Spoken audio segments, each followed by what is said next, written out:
Hello, race fans, and welcome to Off Camper TV's coverage of the Pacific Majors Sportsman Split. Tonight, over 30 drivers take to the famed Indianapolis Motor Speedway for the 5th annual running of the Indy 500 presented by Cal Speed Karting. On tap tonight, we have 200 laps, 500 miles around this 2.5 mile rectangular shaped, I reckon you would say, speedway here in Speedway, Indiana. Joining me tonight in the booth is, as always, Donovan Johns and Katie Reed. How are y'all guys doing tonight? Oh man, we are doing well over here and enjoying this beautiful summer weather. Looking forward to watching 30 plus awesome drivers put on a great show for us tonight. Yeah, I'm excited to be back in the booth. I was away last week with a illness and happy to be back. And what better time to return than to watch a PAC 6 race at Indy? Definitely. We are wrapping up a 20-minute warm-up session here. We got about 2 minutes left to go in said session. Fastest right now, John Ottenbacher to 089. Mark Redeker right behind him, just about a 10th off. And Matt Gelder, your top three so far in this warm-up. Looking at the qualifying results, as somebody's flipping completely across the track there. Sheldon Wollaston is your pole sitter right now for Gone Broke Racing. CR Reed going to start to his outside in for Northern Lights Racing Red. And Scott Wanbaugh going to be your top three when we drop the green flag here in a few short moments. Yeah, going through right now, we're checking out all the cars and seeing who's gotten what. Looks like quite a few guys posting up some pretty respectable lap times. Looks like, what do we see right here? This was Jared Morgan laid down a pretty decent lap. Chris Benson, CR Reed, a lot of really great good times. Scott I can't pronounce his name. Scott put out a 40.879, just a very blistering pace. All right, and I believe, Donna, you got that weather as well, don't you? Yeah, sure. Yeah, looks like we're having a fantastic weather out here. It's at 79 degrees in the air. Track temp is going to be right around over 100 degrees, 106 degrees, and climbing as these guys lay down some laps. It's going to make some really interesting traction issues. These guys already push in traffic, so it's going to be really interesting to see how they handle approaches and passes. Right, we're going to look at points real quick as warm-up is slowly coming to end here. Looking at the Sportsman points right now, Mark Wall is out in front. Mark Herzog, the first guy in our race for Alliance Evolution, he's in second, 33 points behind.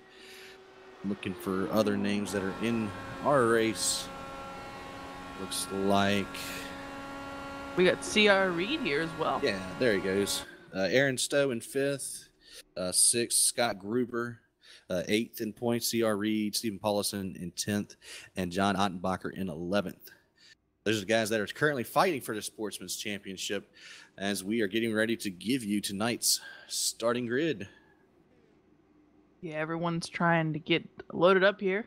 It looks like we've got a bunch of competitors that are very close on speed, it seems. So this is going to be a great race here.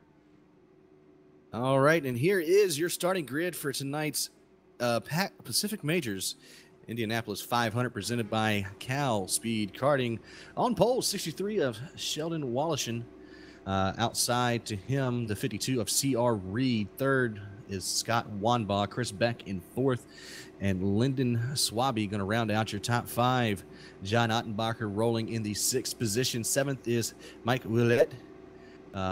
Mark Lossing in 8th. Fraser Marshall in 9th. And 10th goes to Jared Morgan.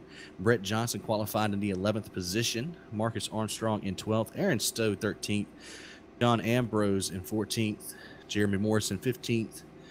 Kyle G. Murphy in 16th. Stephen Paulison in 17th. 18th is Robert LaRonde. Paul Gehringer in 19th. And rounding out your top 20 is going to be Ernie Ludwig. Brian Goddard 21st. 22nd, Dale Green. 23rd, Eugene Wilkinson. Mark Herzog. In 24th, 25th is Lynn Kinchlow. Scott Gruber, 26th. Mark Redeker in the 27th position. Randy Huff in 28th. Seth Alberts, 29th. And Jeremy Leto rolling in the 30th position. Chris Branson in 31st. Christopher Sherburne, 32nd, 33rd. Randy Webster. And last but not least, in 34th is the 69 of Matt Gelder.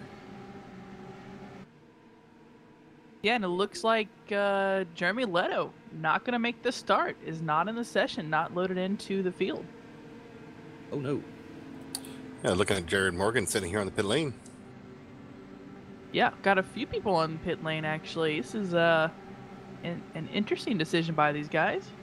I just heard over the radio, Jared Morgan spotter saying that they're going to start from the pit lane. They feel there's going to be a couple of quick cautions. They just want to stay out of the melee. Yes, that sounds like a good plan as well. Sounds like a really good plan here. Got the field rolling through turn number 3 currently.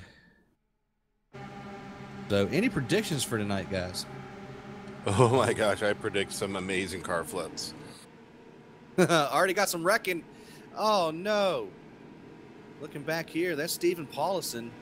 Got into the back of, I believe, Jeremy Morrison in the 75. So already incidents before the green flag comes out. Yep, and Sherburne in the 135 also just gave Randy the 50 a little bit of a bumper love in the back, although there are no bumpers in these cars.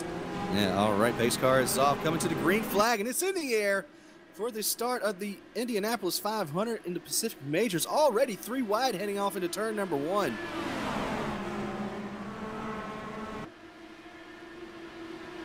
Yeah, we got a huge pack of cars racing through here. Everyone's slicing and dicing. It is some very tight racing. Some guys got some really great starts, some didn't. I'm watching Aaron Stowe as he is passing a couple of guys right now, going by Fraser Marshall and up front.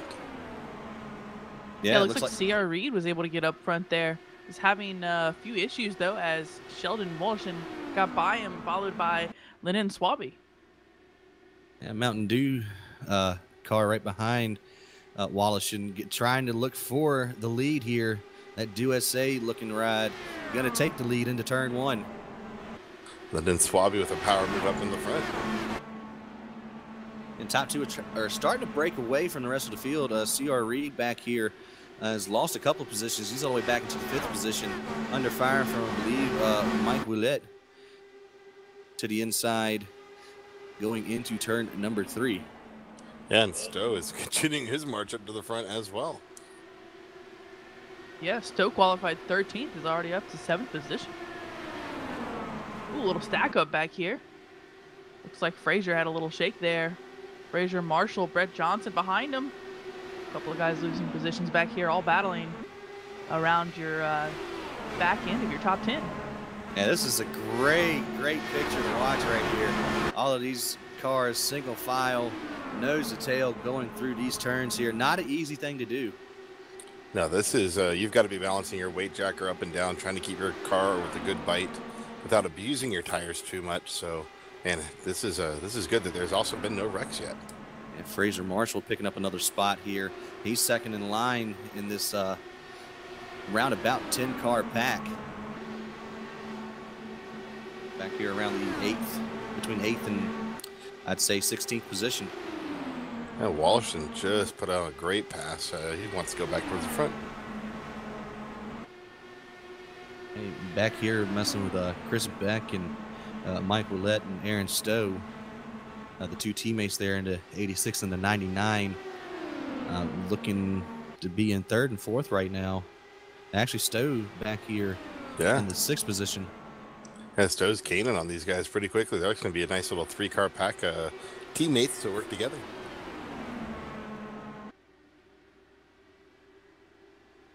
Checking back here in the back, the 80 Eugene Wilkinson just made an outside pass on the blue and green Paul Geringer in the 43. And right behind them, they're going 2x2 and wisely getting singled up going into the turn 1. And now I know it's been a week since the actual Indy 500, but I wonder how many of these guys actually did their homework and saw what they were doing, going into the corners. Some guys, giving a couple couple of feet of room so they can all hit the same line, because once you get outside of the racing line, as you can see back here with, I believe, that was CR CR Reed is Reed. losing a lot of time right now. Yeah, he's lost 3 positions just now in that turn 3-4 corner, 3 wide behind him. Back there, Kinchlow, I believe, on the bottom there, trying to get a pass off. Kyle Murphy getting involved as well in the middle. Marcus Armstrong was stuck there on the outside, and he's going to have to deal with Sean Ambrose right behind him, but still side by side up in front of him. And CR Reed started second all the way back here into about the 14th or 15th position right now running. And like I was getting to earlier, that middle lane is not the preferred racing line. You are going to go extremely slow. Oh, speaking of extremely slow, oh my gosh, right behind CR Reed, Kyle Murphy, I don't know what happened there, but all of a sudden Marcus, Sean, and Ernie all just ganged up on him and almost caused a huge cluster. Yeah, I don't think you can stress enough how important draft is here. And so you need to stay in the gas as long as possible. But these cars are so easy to get out of whack. And if you get stuck behind someone, you can see an end to your night rather quickly. Hey, and Jeremy Leto is just rolling off the pit lane. Yeah, rejoining the race on the backstretch as per the rule book. Got to use the access road coming off of the pits no matter what. That puts him 7 laps down rolling out. Majorly impressed, though, this number 100, Lyndon Swaby, still out front, has Wallishin right behind him.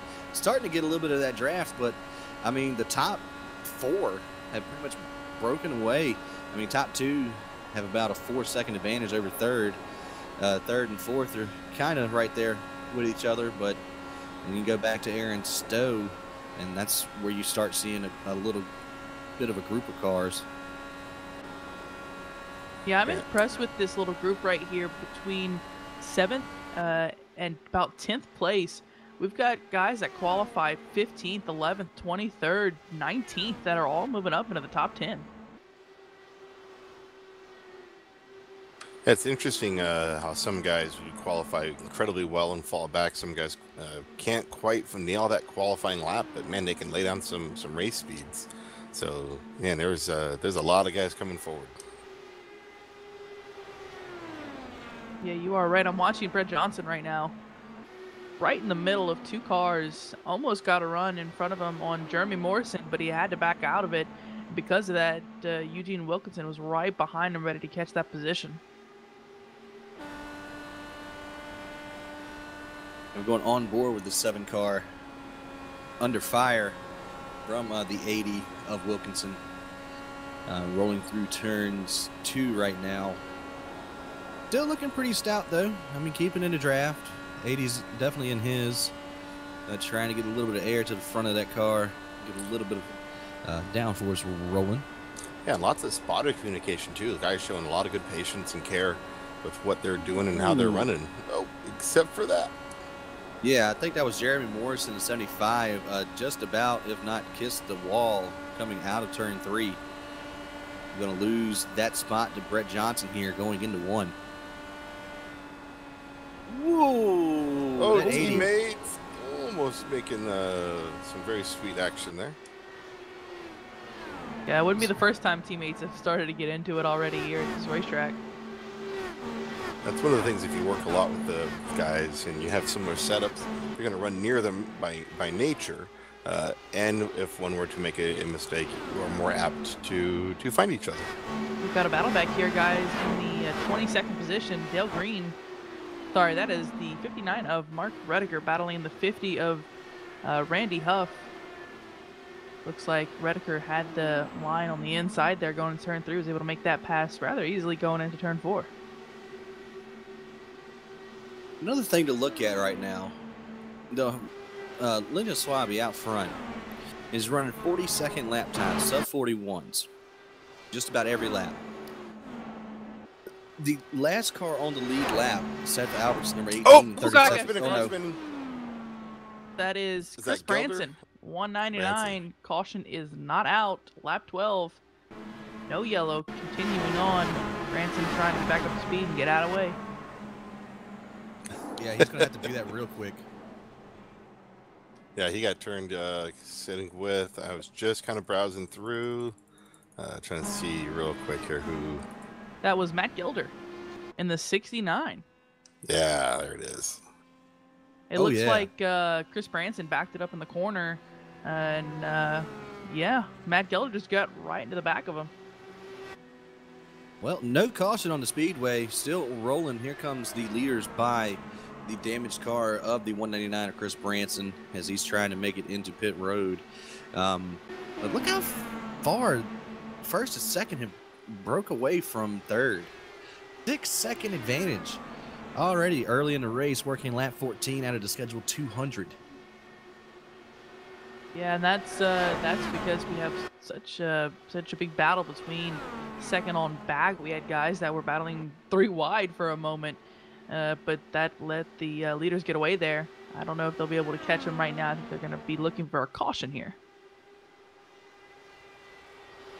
Yeah, with these guys being able to lay down those laps in clean, open air versus having to moderate yourself in traffic, you're able to just lay down those laps, just click them off as fast as you can, and then, yeah, just ride on.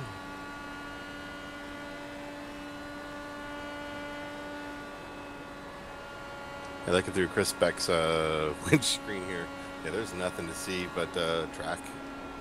Yeah. I am watching actually Mark Herzog getting a pass on Marcus Armstrong.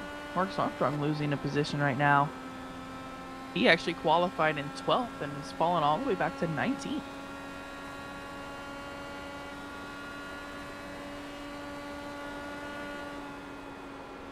Well, I don't know what kind of race y'all were expecting, but I can almost guarantee you 100% that this was not the race that I was sorry, expecting. guys.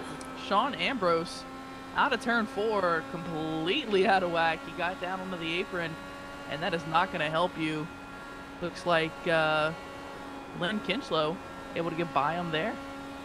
Sean was able to recover and only lost that 1 position. Yeah, that's not too shabby for where he was positioned up. But yeah, I'm with you here, Wes. I was expecting some pretty big wrecks early on. But these, we've cracked off 16 laps, and they're running well. Lots of good patience, lots of good communication. Watching here as who's that just came out of the pits? Webster rolled out of the pits and is moving on. I have a feeling the next couple of laps. Oh, there's caution. Sheldon? Oh, somebody's way out of whack. Eugene Wilkinson, the 80. Wilkinson. Wow. What in the world? He was having such a big run. Oh, he just got into the wall. The wall looks like it just grabbed him. That was great. Wow. How? It's not funny for him, but just how that happened. I mean, it just, the tires ran up the wall, and I mean, he turned into Top Gun for a second. That almost looked, it almost looked like Monster Miles just reached out and brought him back in. It was crazy. That is ridiculous. Yeah, here's the onboard. Getting a good run on the 99 Aaron Stowe, and wow, I believe he was all the way up to 5th position. He was getting really up towards the high end of the field after qualifying 23rd. That's really disappointing to see for him. Now, luckily, he'll be able to take his 1 fast repair they receive at this race, but ooh, wow, that was a heavy wreck. I'd like to see out of Brett Johnson's helmet. Right? Because know. He could probably made a diamond out of a lump of coal. I mean, that was just crazy. Yeah. As impressive as a wreck that was, I'm extremely impressed with the way these guys were able to have such a long green flag run here. Because, with these restarts, it can be quite hectic. They've run 18 laps before a caution came out. It looks like we have some takers coming into pit lane. Yeah, it looks pretty much the whole field except for second place. Wallace is going to stay out. Looking back behind him. Oh, it is a lonely racetrack for him right now. I believe, let's say that Paulison stayed out. Kinchlow stayed out. Kinchlow Stayed out as well. Yeah. Looking back here. Looks like, yeah, you're right. Paulison, Kinchlow, and Wollashin were the 3 that stayed out. Every single other car pitted. Yeah, they're these guys are experiencing some very tightening conditions, so they're trying to figure out how to loosen them up and make these cars rotate better. Real quick, we're going to pay a couple of bills. We're going to take it to a quick commercial break while pit stops cycle through. So we'll be right back after the break.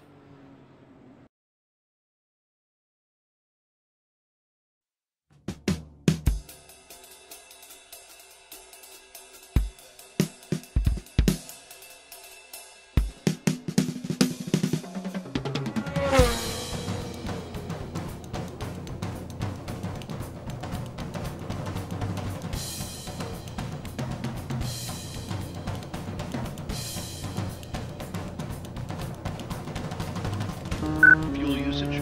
Averaging 0.10 gallons per lap. Pit stop, add 5 gallons. Change right side only. Hitbox in 10, 9, 8, 1. Bingo. 10-4, adding 5 gallons. Changing right side tires.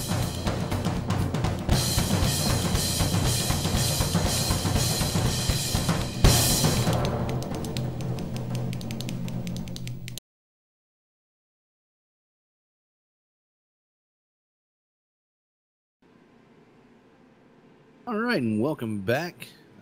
Hope you heard a couple of nice words from for I Analyze Racing. We have what are we on now? Completing lap 19, working lap 20. Lights are off the pace car, getting ready to go back green. With the field working its way into turn 1. It'll be a single file restart, not double file like we saw on the first initial start of the race. So pay close attention to that. These guys will be stacked right behind each other after all this. We'll see if they can get another clean restart here. Yeah, I think if I remember the rules here correctly, they cannot pass on the they can only pass on the outside before the start finish line. So everyone's going to be protecting that wall, trying to make sure that no one can get underneath them before that start finish line. We've actually got 3 lap down cars among our leaders. We've got Chris Branson, Randy Webster, and Jeremy Leto all in between our top 5. You've got the top 2 out front, then you got the 3 lap down cars, and you got the rest of the field that pitted. So interesting layout for this restart. Yeah, that's the beauty of these IndyCar rules. Yeah, I believe 10 laps and less, all the lap cars go down. Pretty much. Yeah, I believe that's exactly how it goes. Yep, should be something fun here. Oh yes, of course. Pace cars working the field off of the 4th corner here. At a screaming 75 miles an hour. All right, looks like a little bit of spotter communication here is going to send that 42 down the pit lane because he does not want to get in the way. But Sheldon Wollashin has command of the field, and they are down and away. Green flag back out into the air here at Indianapolis. And Lynn in that 181, he is going to go right for the quick and early pass. And going to get it very handily. Oh, and open up a nice big gap. Yeah, that was a pretty easy pass there.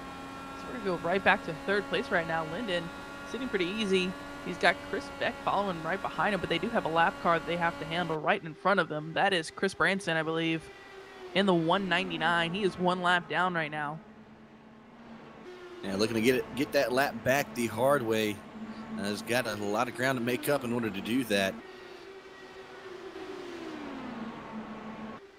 And also Jeremy Leto in the 686 is in there. Yeah, that is true.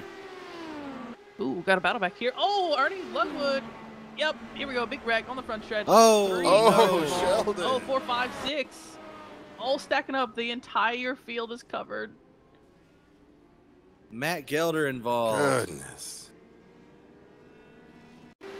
Who in the world was that? The 99 had that happen. Yeah, Aaron Stowe back here.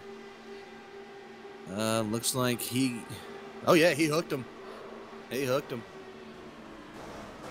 We need to, and I mean need to watch this replay from the 45's view, because I do not know how he got through the racetrack. He was coming after all of the cars were wrecking in front of him. The entire track was covered. Wow.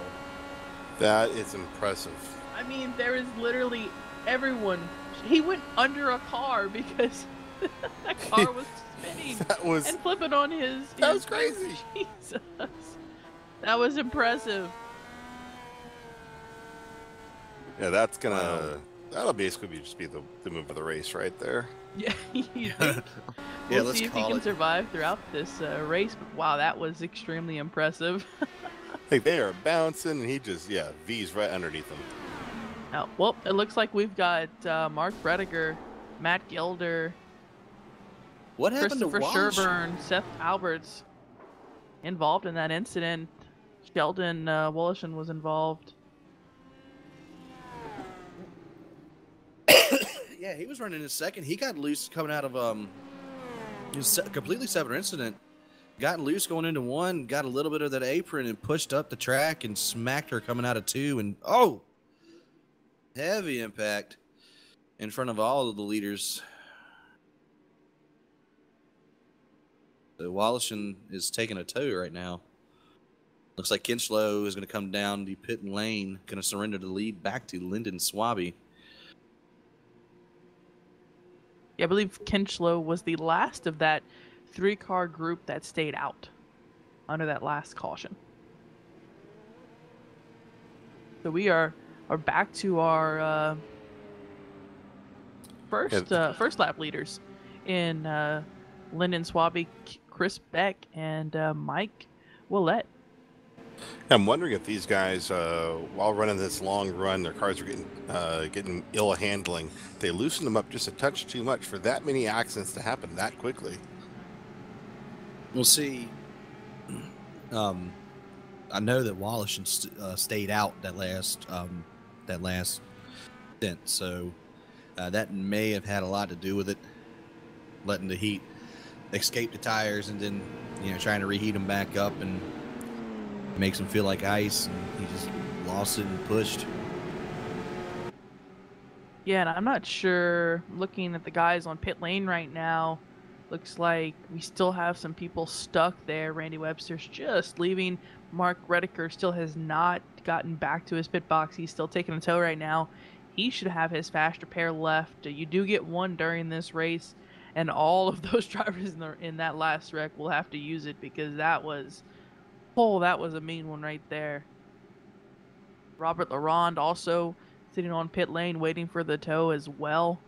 Looks like Stephen Paulison, he's back out running.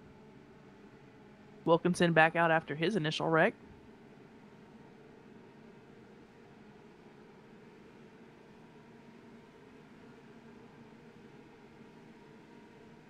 Crazy. Yeah, that was interesting after having such a This is just ridiculous. Yeah, having such a long green flag run the first stint, to have that big of a wreck the second one. Oh, that was incredible. Yeah, cautions breed cautions. Yeah, good point. And it looks like Paul Gehringer has hung it up for the night. Well, not intentionally, but received thoroughput, so hopefully he can make it back. Yeah, how about someone in the top 10, guys? The 90 of Scott Gruber, qualified 26, is up to 7th position. That's Impressive awesome. run.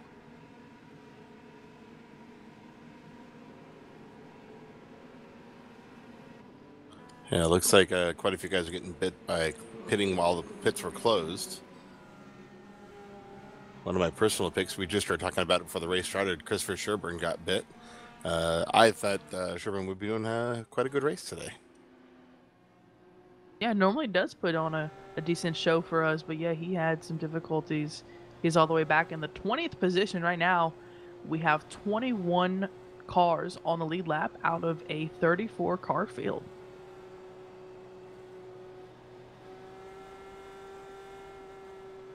And getting ready to go back to green flag racing, number 100, Lyndon Swaby out front. Chris Beck in second. Mike Willett in third. Brett Johnson fourth. And fifth is Fraser Marshall.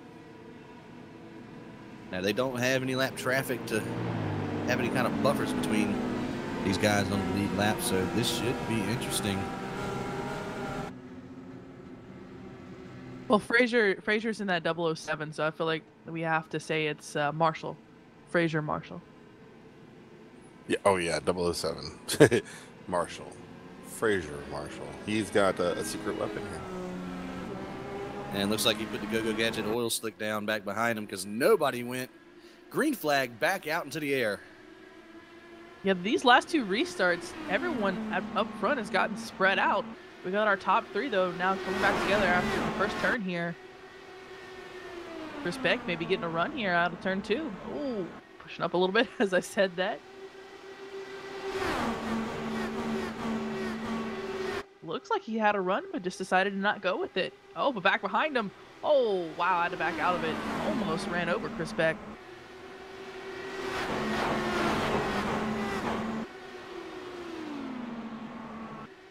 And nice. Sorry, a lot of talk going on right now on the spotter radio, and that's what I believe that we're listening into right now. You guys mentioning that they were having issues trying not to hit each other on this Right? restart.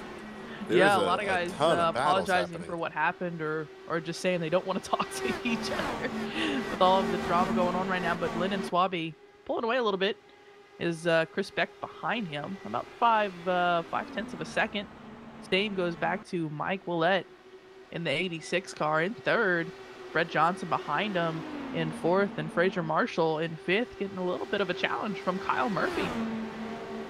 I just jumped back here. I'm looking at 14th place Lynn Kinchlow.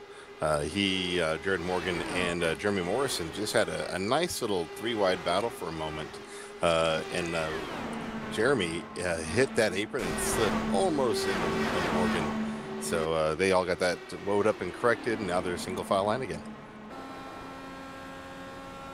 Yeah, back behind him, haven't mentioned him much, is Mark Lossing in the 743, which is such an odd number, in the 16th position, trying to get a run on Lynn Kinchlow, not going to be able to get there. These guys having to pull out of these runs with these Indy cars, they'll get such a big pull off of these drafts, but if you are not in the right place, you really don't want to force it here. Speaking of not being in the right place, Randy Huff just almost lost it, and he had to check up and almost hit the pit wall while trying to correct himself. Yeah, it looks like he's fading back to the guys behind him. That's Jared Morgan in the 96. The guys we were just covering, watching, and it looks like we've got a car coming off pit lane. That is Scott Wabon. Yeah, in the 45, he is rolling out and trying to get up to speed. Yeah, interesting. He's actually, I'm having him shown on the lead lap. I'm not quite sure if that was a scheduled pit stop, but he did come in just now, and he wasn't involved in that wreck. He was actually the guy that avoided everything.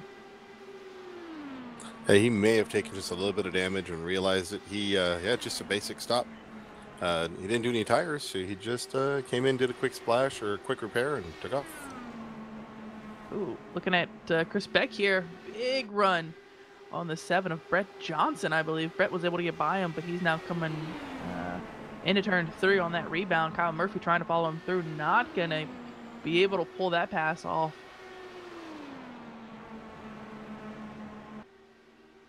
Trying to settle in here. Fraser Marshall getting a run on the front stretch here. Going to try and pull Scott Gruber and Sean Ambrose with him as well.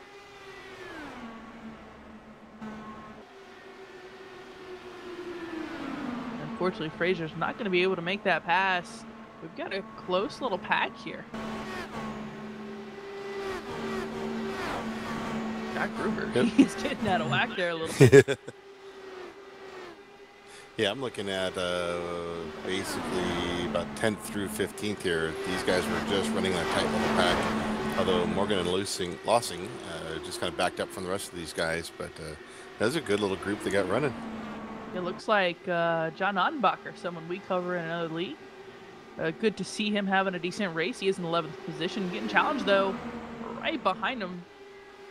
That is Jeremy Morrison taking that position in the 75. Going to move up, claim a spot. Jeremy trying to recover. He was gaining a few spots early on, has lost them back now, but he's moving up. Yeah, he's been, since this last green flag start, he's been definitely on a mission. He's picked up about 5-6 spots already. And looking at Armstrong, getting ready to make a move there. Ooh, Kinchlow. Sorry, Kinchlow, C.R. Reed. We've got Mark Lossing. Kinchlow got way out of whack there. That is Aaron Stowe in front of him. Randy Huff as well on the front stretch here. So we've got a lap down car trying to get in the middle of these guys. Looks like, oof, way out of whack there for a moment. Yeah, Randy Huff again. Yeah, Aaron Stowe is actually one lap down. He is the first driver one lap down. And back behind him, that was Kinchlow trying to get by him. He was dealing with 2 lap down cars on separate laps. So it was a little hectic for him.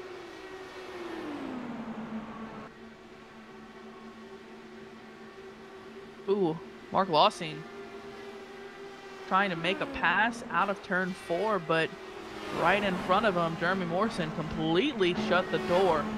He did apologize, but I mean, he just cut him off. Jeremy Morrison losing spots now, going extremely slow through 1 and 2. Looks like he's complaining of damage over the radio right now. Might have to bring that car in. You know, real quick, back up in the front, Mike Willett, man, just having a great run. It's wonderful to see him, that Pennzoil car right up front, challenging for the win here. Yeah, qualified back in the 7th position, moved up to 2nd, having a decent run here.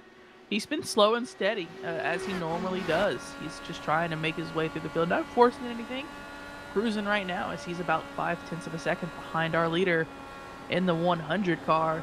Lyndon doing a great job. Lyndon's led 28 laps of the 35 we've run here today. Yeah, that is a fantastic run Lyndon's having. So, man, if these guys can keep it up, that'd be a fantastic finish. Yeah, I'm looking back to Chris Beck. Looks like he might have a challenge from the 7 of Brett Johnson here in just a little bit. Brett had a great run on the front stretch, but wasn't able to do anything in turn 1. We'll see if he can continue that run to reach the front of the field. Brett Johnson is another driver we're familiar with from another league. He normally does tend to start in the back and make his way to the front. Today he qualified 11th, all the way up to 4th right now. Yeah, he in the other leagues that we cover with him, he's always been a smooth, good, yet aggressive driver. So this race is going to suit his driving style really well. He's patient. He's got a great run coming up onto Chris Beck. We'll see if he's able to monopolize. Yeah, about the same as last lap. Got a great run on the front stretch out of 4. Fantastic run. Able to get a little bit of that draft up in front of him, but not able to do anything with it. He's just biding his time, waiting to get that 3rd position. And they've got some cushion back to 5th position, Kyle G. Murphy. So they may be just biding his time, saving his tires for a move later on. Yeah, quite possibly. I do want to mention while we were watching these guys, Jeremy Morrison did indeed bring it down to pit lane, so he will lose a couple laps here as these guys are going around the track. Ooh, Scott Gruber getting involved right here, right behind Fraser Marshall. Fraser is actually blinking. Yeah. Pretty bad. Yeah, he's completely disappearing from me. That is not going to sit well with Scott Gruber.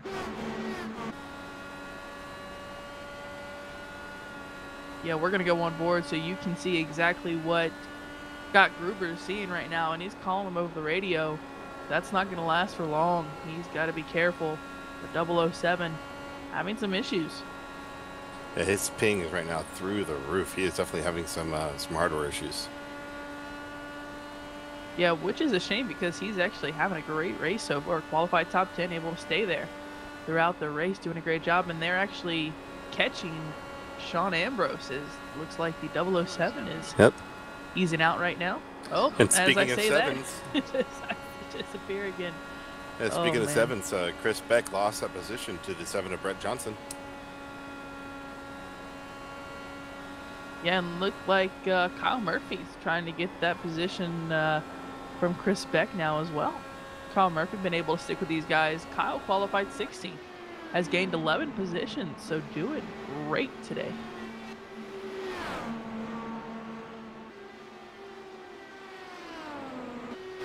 Looks like Scott decided to back off of Fraser after seeing him blinking. He's just not willing to stay closed up, but unfortunately for him, he does have a driver behind him about to challenge him for that spot. Ooh, sorry, going back to Chris Beck and Kyle Murphy. It looks like Beck got pretty loose off turn 2. Kyle Murphy able to follow him down the backstretch, make that pass before getting to turn 3 and back. Oh, in front of him. Car slow out of whack. Oh, 3 wide. Oh, what a save. What a save. That was impressive. Mike Willett, our second place driver, getting way out of whack out of turn 4, trying to look back, and it looks like he just got loose. He got loose of his own accord.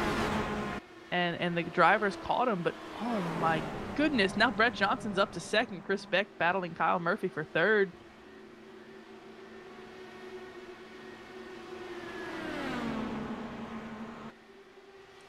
And looking back here, we've got some good battles going on. Fraser Marshall getting that pass on Mike Willett. Oh, into the wall, Scott Gruber. That should cause a caution here. Here we go, lap 41. Yep, and there it is. Oh, Fraser, stop. Oh, watch out. Sorry, not Fraser. I apologize. Mike Willett, the same color car. I do apologize. That's Mike Willett. Oh, man. Oh, that car is bad. Yeah, him and Scott Gruber got into it. Yeah, take the toe. They really tried to take help the it. toe. What was going on with Mike's car? He was having such a good run. Yeah, his tires, you can see he just lost grip completely. I mean, just 1 second, you're in literally 2nd, and you lose it, and you fall all the way back to 10th and get in a wreck. Oh, man, that's got to be weighing on all these guys' heads because they are all looking at what's happening with all these cars. They're talking. Spotter communication has been fantastic. These guys have got to be worried about their setups. Oh, yeah, absolutely. Well, this will give everyone some time to take a deep breath here. Everyone's going to get caught up. We've got 16 drivers on the lead lap right now. All of them trying to catch the pace car. Yep, and right now we're almost to a quarter of the way through the race.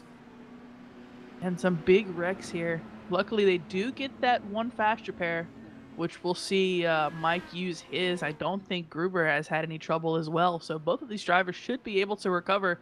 And lucky for them, they were under pace speed, so they were able to make it back to their pit stall. But it looks like, now that I'm reviewing the footage, I think Mike Willett decided to tow. Yeah, he was actually under speed, but he decided to tow. So those guys will have to wait a little bit longer for their fast repair.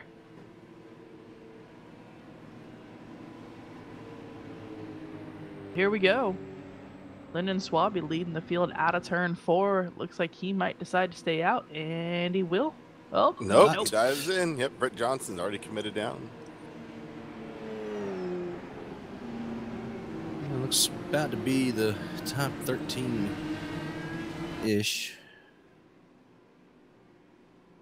Yeah, that was a good run. That was a really good run for them. So I imagine most of them would want to come in here. Yeah, looks like just about everybody did come in. We got Aaron Stowe catch up to the pace car here. Yeah, all of these are lap down cars right now. Aaron Stowe, Chris Branson. Yeah, I recognize all of these drivers, and it looks like Randy Huff as well. I don't think we have anyone on the lead lap staying out. Not that I can see. Oh, maybe. Yeah, Kinchlow. Lynn Kinchlow. Yeah. Interesting decision Yeah, to stay out there. strategy. Well, I don't know how well their strategy is going to pay off because what it's seeming to me, what it's looking like to me, is once we hit about a 10-15 lap threshold on a green flag run, is when these cars are just angry. And just like with Wallette right there, just out of the blue, snappy loose, you know. Yeah, I mean, and it turned on a dime, didn't it? It seemed like he was doing perfectly fine, and then out of nowhere, All of a sudden, nothing stuck. It just snapped. It just went, and it's not as if Mike is not a good driver. He's a great driver, but man, that'll happen to anyone here.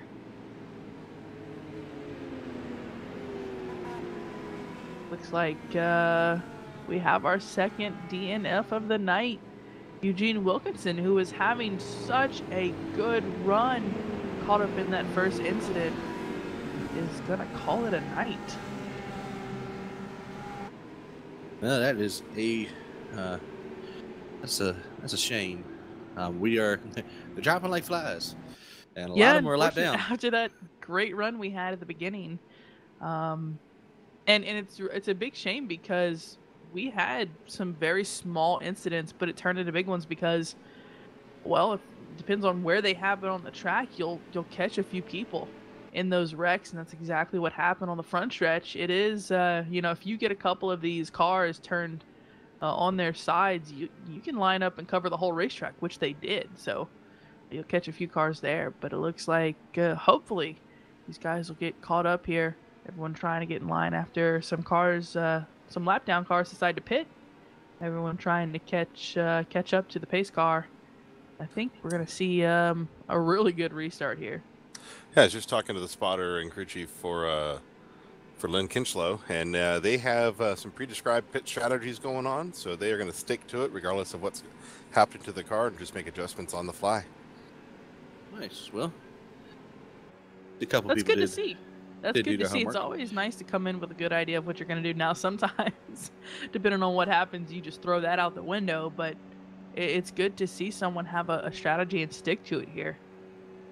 Yeah, so I guess come hell or high water, they're going to see how it plays out. And we are still early in the run. Again, we're only got 25% of this race down right now. Lots of time to make adjustments and continue on. Yeah, it's definitely a lot of time left here in the race. As you said, haven't even made it through the first quarter yet. If you want to break it down to football terms. Oh no! What? Football needs to break it down into racing terms. Well, you got the leader, Lynn Kinchlow, with a good 4-car buffer to second place, Lyndon Swaby, in that 100, the dominant force on the night. Pace car is going to come off of the racing surface. Here comes the 181 towards the flag stand, and green flag back out onto the speedway. Going. Yeah, Lynn gets the restart, but so many lap down cars in the middle of 1 and 2 positions here. Ooh, it looks like Lyndon Swaby did not get a good restart there, trying to get under a lap car. That lap car was not having any of it. Right in front of him, that's Jeremy Morrison and Sheldon Wallison out in front. Yeah, he's out front. Lynn is just checked out above Scott Wambach here. Yeah, it's already a 2.5 seconds to second place. Incredible. Yeah, so whatever his strategy was. Lap down cars will do for you. Yeah, he just checked out.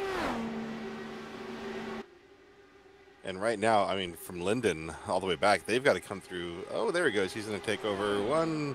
Oh, Whoa! I thought Sheldon was going to come down. I saw yellow there, and it wasn't from his car. He wore the brown race suit. He had to have. That was intense right there. Wallison just about wiped out our second place and dominant car on the evening. Yeah, but now Lyndon, he's got to make up some big ground. Yeah, 2 he seconds. Does. Impressive. Looks like Brett Johnson's having to deal with the lap down traffic as well. So will Sean Ambrose, involved in the top 5. A lot of these guys having to get by the lap down cars. Ooh, Jeremy Orson way out of whack. He's been scaring me the last couple of laps. He's been hitting that rumble strip on the bottom. That's not what you want to do with these cars. No. Don't drive it on the grass. Oh, Bad okay. touch. Gotcha. I've done that. It does not help your speed limit at all. No. Ooh, sorry guys. Back here, Frazier Marshall getting passed by Mark Herzog, moving up through the field. And Aaron Stowe coming out of the pit lane on the backstretch. Yeah, Aaron Stowe, one of the lap down cars that stayed out. Bringing it back in. Looks like Mark is having a great run here tonight. Qualified in the 24th position all the way into the top 5 in the first 50 laps as we are making our way to lap 50 now.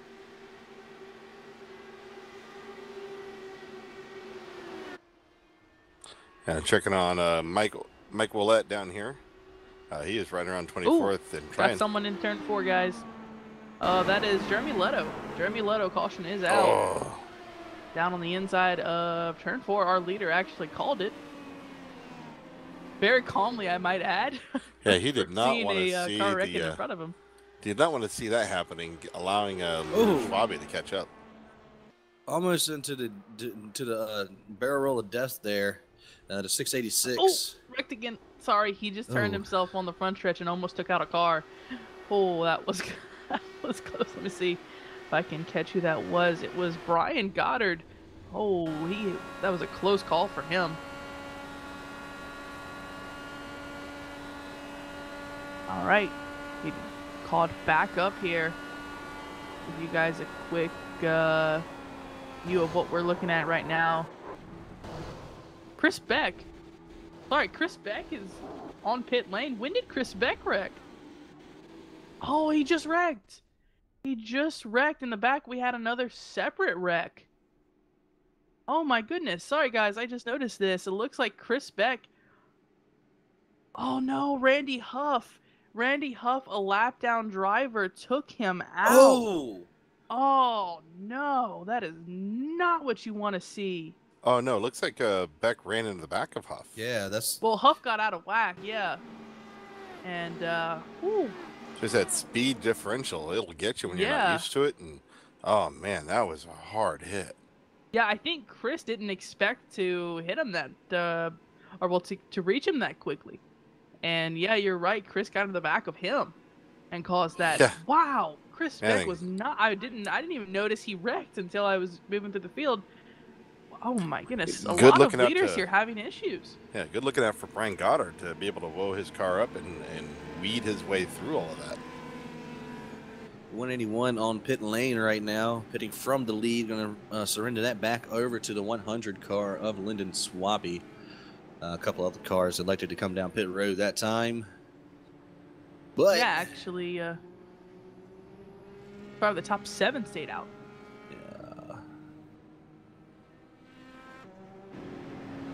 Top 7, Christopher Sherburne in 7th, the last driver to stay out in front of him.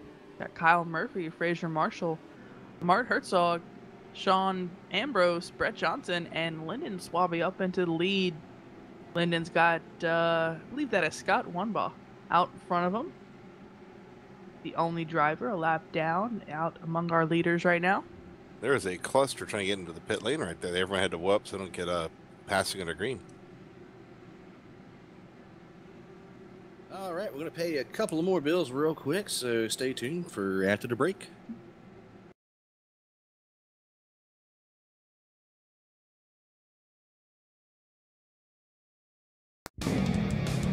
Cal Speed Karting is Southern California's premier outdoor karting center.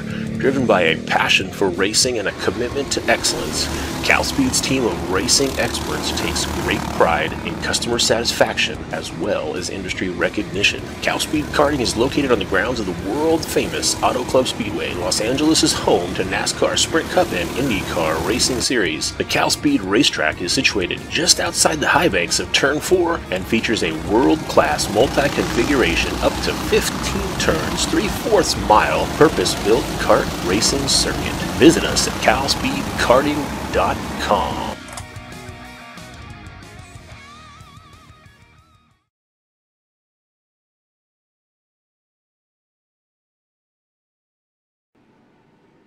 All right, folks, welcome back to the Sportsman split of the Pacific Majors Indy 500 presented by Cal Speed Karting.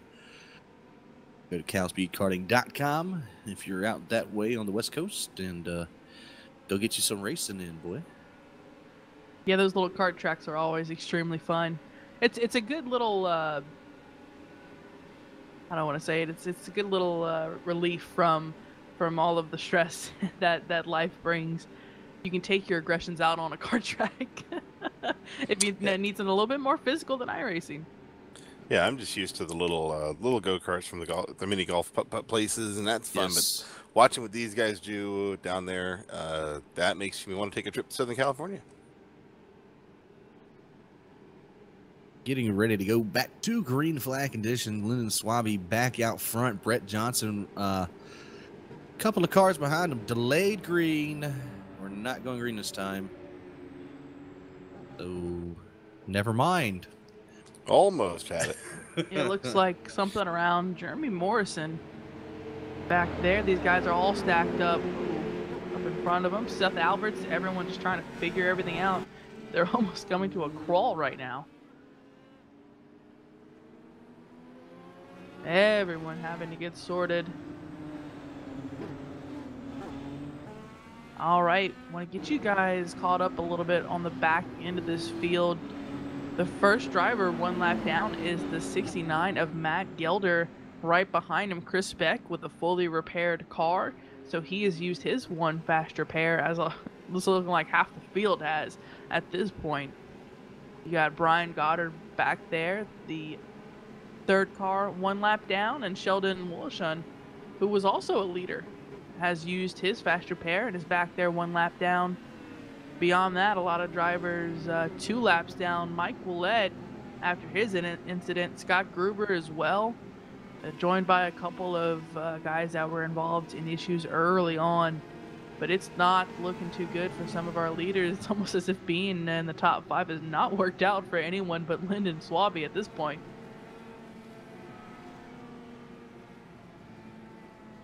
Yeah, this is other than the strategy that the 181 was running, and everybody else.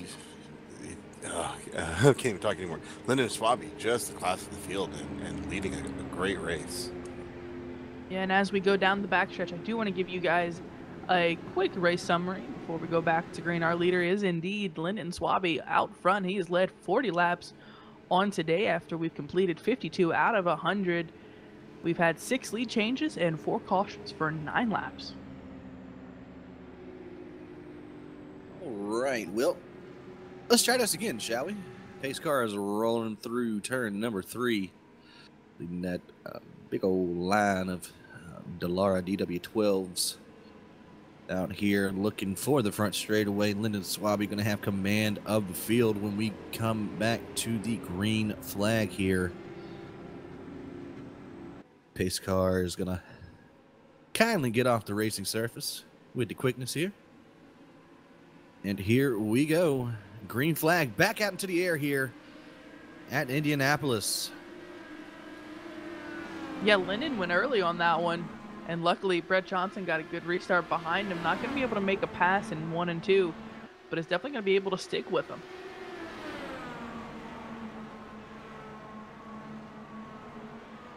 Ooh, back in the field, Lynn Kinchlow. Ooh, looks like a couple of guys hitting the apron here. Marcus Armstrong right behind him. Side by side, they'll go down the backstretch. In front of them, that I believe is a lap down car. It is man, Matt Gelder. Dale Green just had a hell of a run up behind these guys.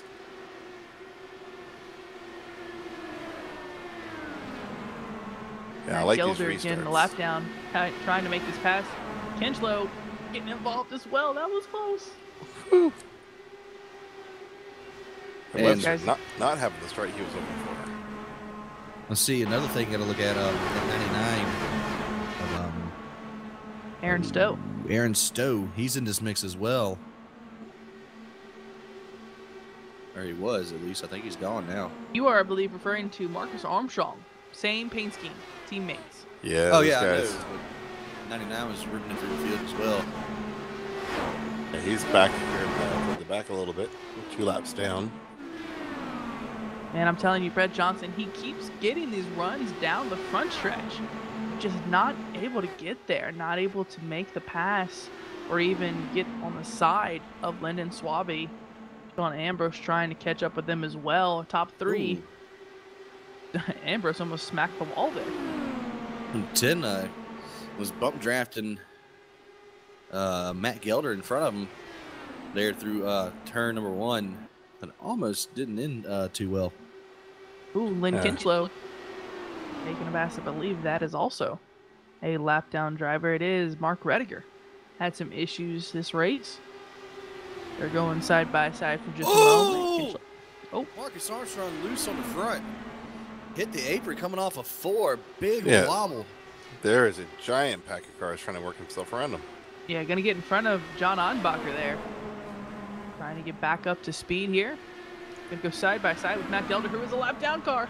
John Onbacher trying to get caught up here. John Onbacher has got a lap down car behind him as well. So a couple of different drivers battling here. Some for position, some not. Yeah, and Jared Morgan, one of our starting from the pits guys, sitting right there in 13th. He's in the middle of all this. Making me want a blizzard. Great. I want me one of them little cone dips. Ooh, sorry guys, had a battle for second for just a moment there. Sean Ambrose dove it, and I mean dove it into the corner. Looks like Brett Johnson, though, is going to get the better of him outside of turn 2. Run down the backstretch. He keeps getting these great runs in the draft on these front stretch, but just again not able to get on the back of the cars to make a pass. And we're finally to the point in the season where we can start worrying about points now. Just over halfway in the Pacific Majors series. A couple of guys been keeping my eye on all day. Mark Herzog started 24th up to 4th. He is second in the Sportsman Championship standings right now. So good to see him running out here. Next closest guy, actually next person on the lead lap period would be John Ottenbacher. He's running 11th in the standings right now. C.R. Reed in 8th coming into today's race. And then all the rest of those guys, Aaron Stowe, Scott Gruber, Stephen Paulson, laps down.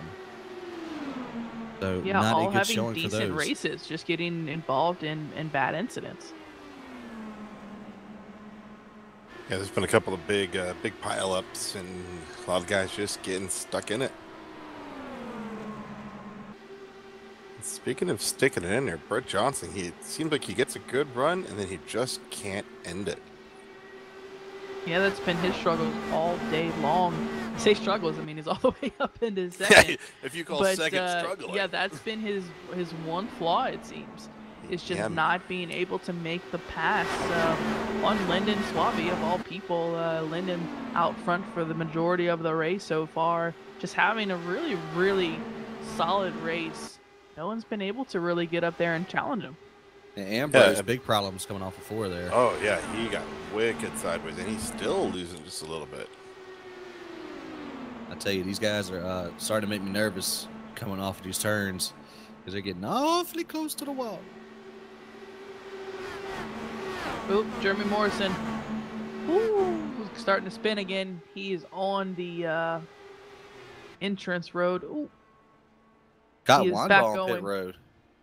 Yeah, that was a scary moment. Thought he was going to go back up on track. Did not, thank God. And we have a battle back here, but actually it's for drivers that are 2 laps down, but still for position. Mark Rediger in the 24th position, battling Brian Goddard. Brian got a really good run there for a moment, but had to back off. The one in front of him is not for position, though. That's 8th place. Kinchlow is in the 8th position, battling these guys that are 2 laps down. Yeah, Kinchlow just kind of moved over, let Rediger take it. Yeah, not worth it. Oh, Rediger's loose. Oh! As you were saying that. I had nothing to do with that. Caution on the racetrack. Heavy Completely hit from Donovan's Rediger. fault. Oh, man. I believe Rediger has used his faster pair. So, yep, and there he goes. calling it a night. That's Immediately unfortunate. left as soon as he got back to pit lane. That is some ragers. That was a heavy hit. Holy crap. Let's see. He was driving for Mountain West Motorsports. They're out of the Northwest Club, so that's another entry gone. So,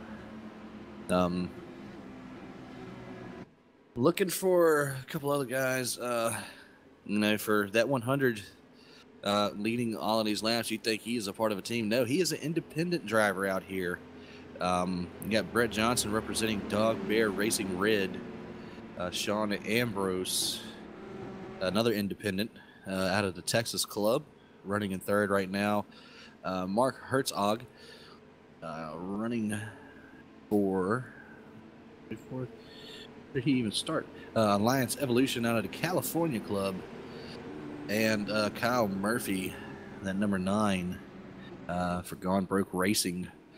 So 2 independents and 3 of the big teams from the Pacific Majors out front right now. Pit stops are getting ready to get underway here. A lot of the leaders coming down. I believe we're seeing a lot of these lap down cars stay out for the most part. Yeah, you've got Aaron Stowe, Mike Willett, and Scott Gruber all staying out. Those are all lap down drivers. Going to try and get their lap back. All of them up near the front trying to recover, and they've got plenty of time to do it. You know, and as you were mentioning the teams, Wes, I was going through the same form, looking at their practice laps, the number of laps they've put down, and if the number of laps has any influence, it's showing in the 100 of Lyndon Swaby ran 470 practice laps. That is the second most practice laps run, I believe, right behind Robert Laron. So it does help to get in some practice and get those practice laps in. Yeah, if anything, you could definitely say he was dedicated to trying to have a good run here tonight. And it's paying off for him. So far, so good. A lot of lap traffic in front of him, though. I don't believe any of the lead lap cars elected to stay out on that caution.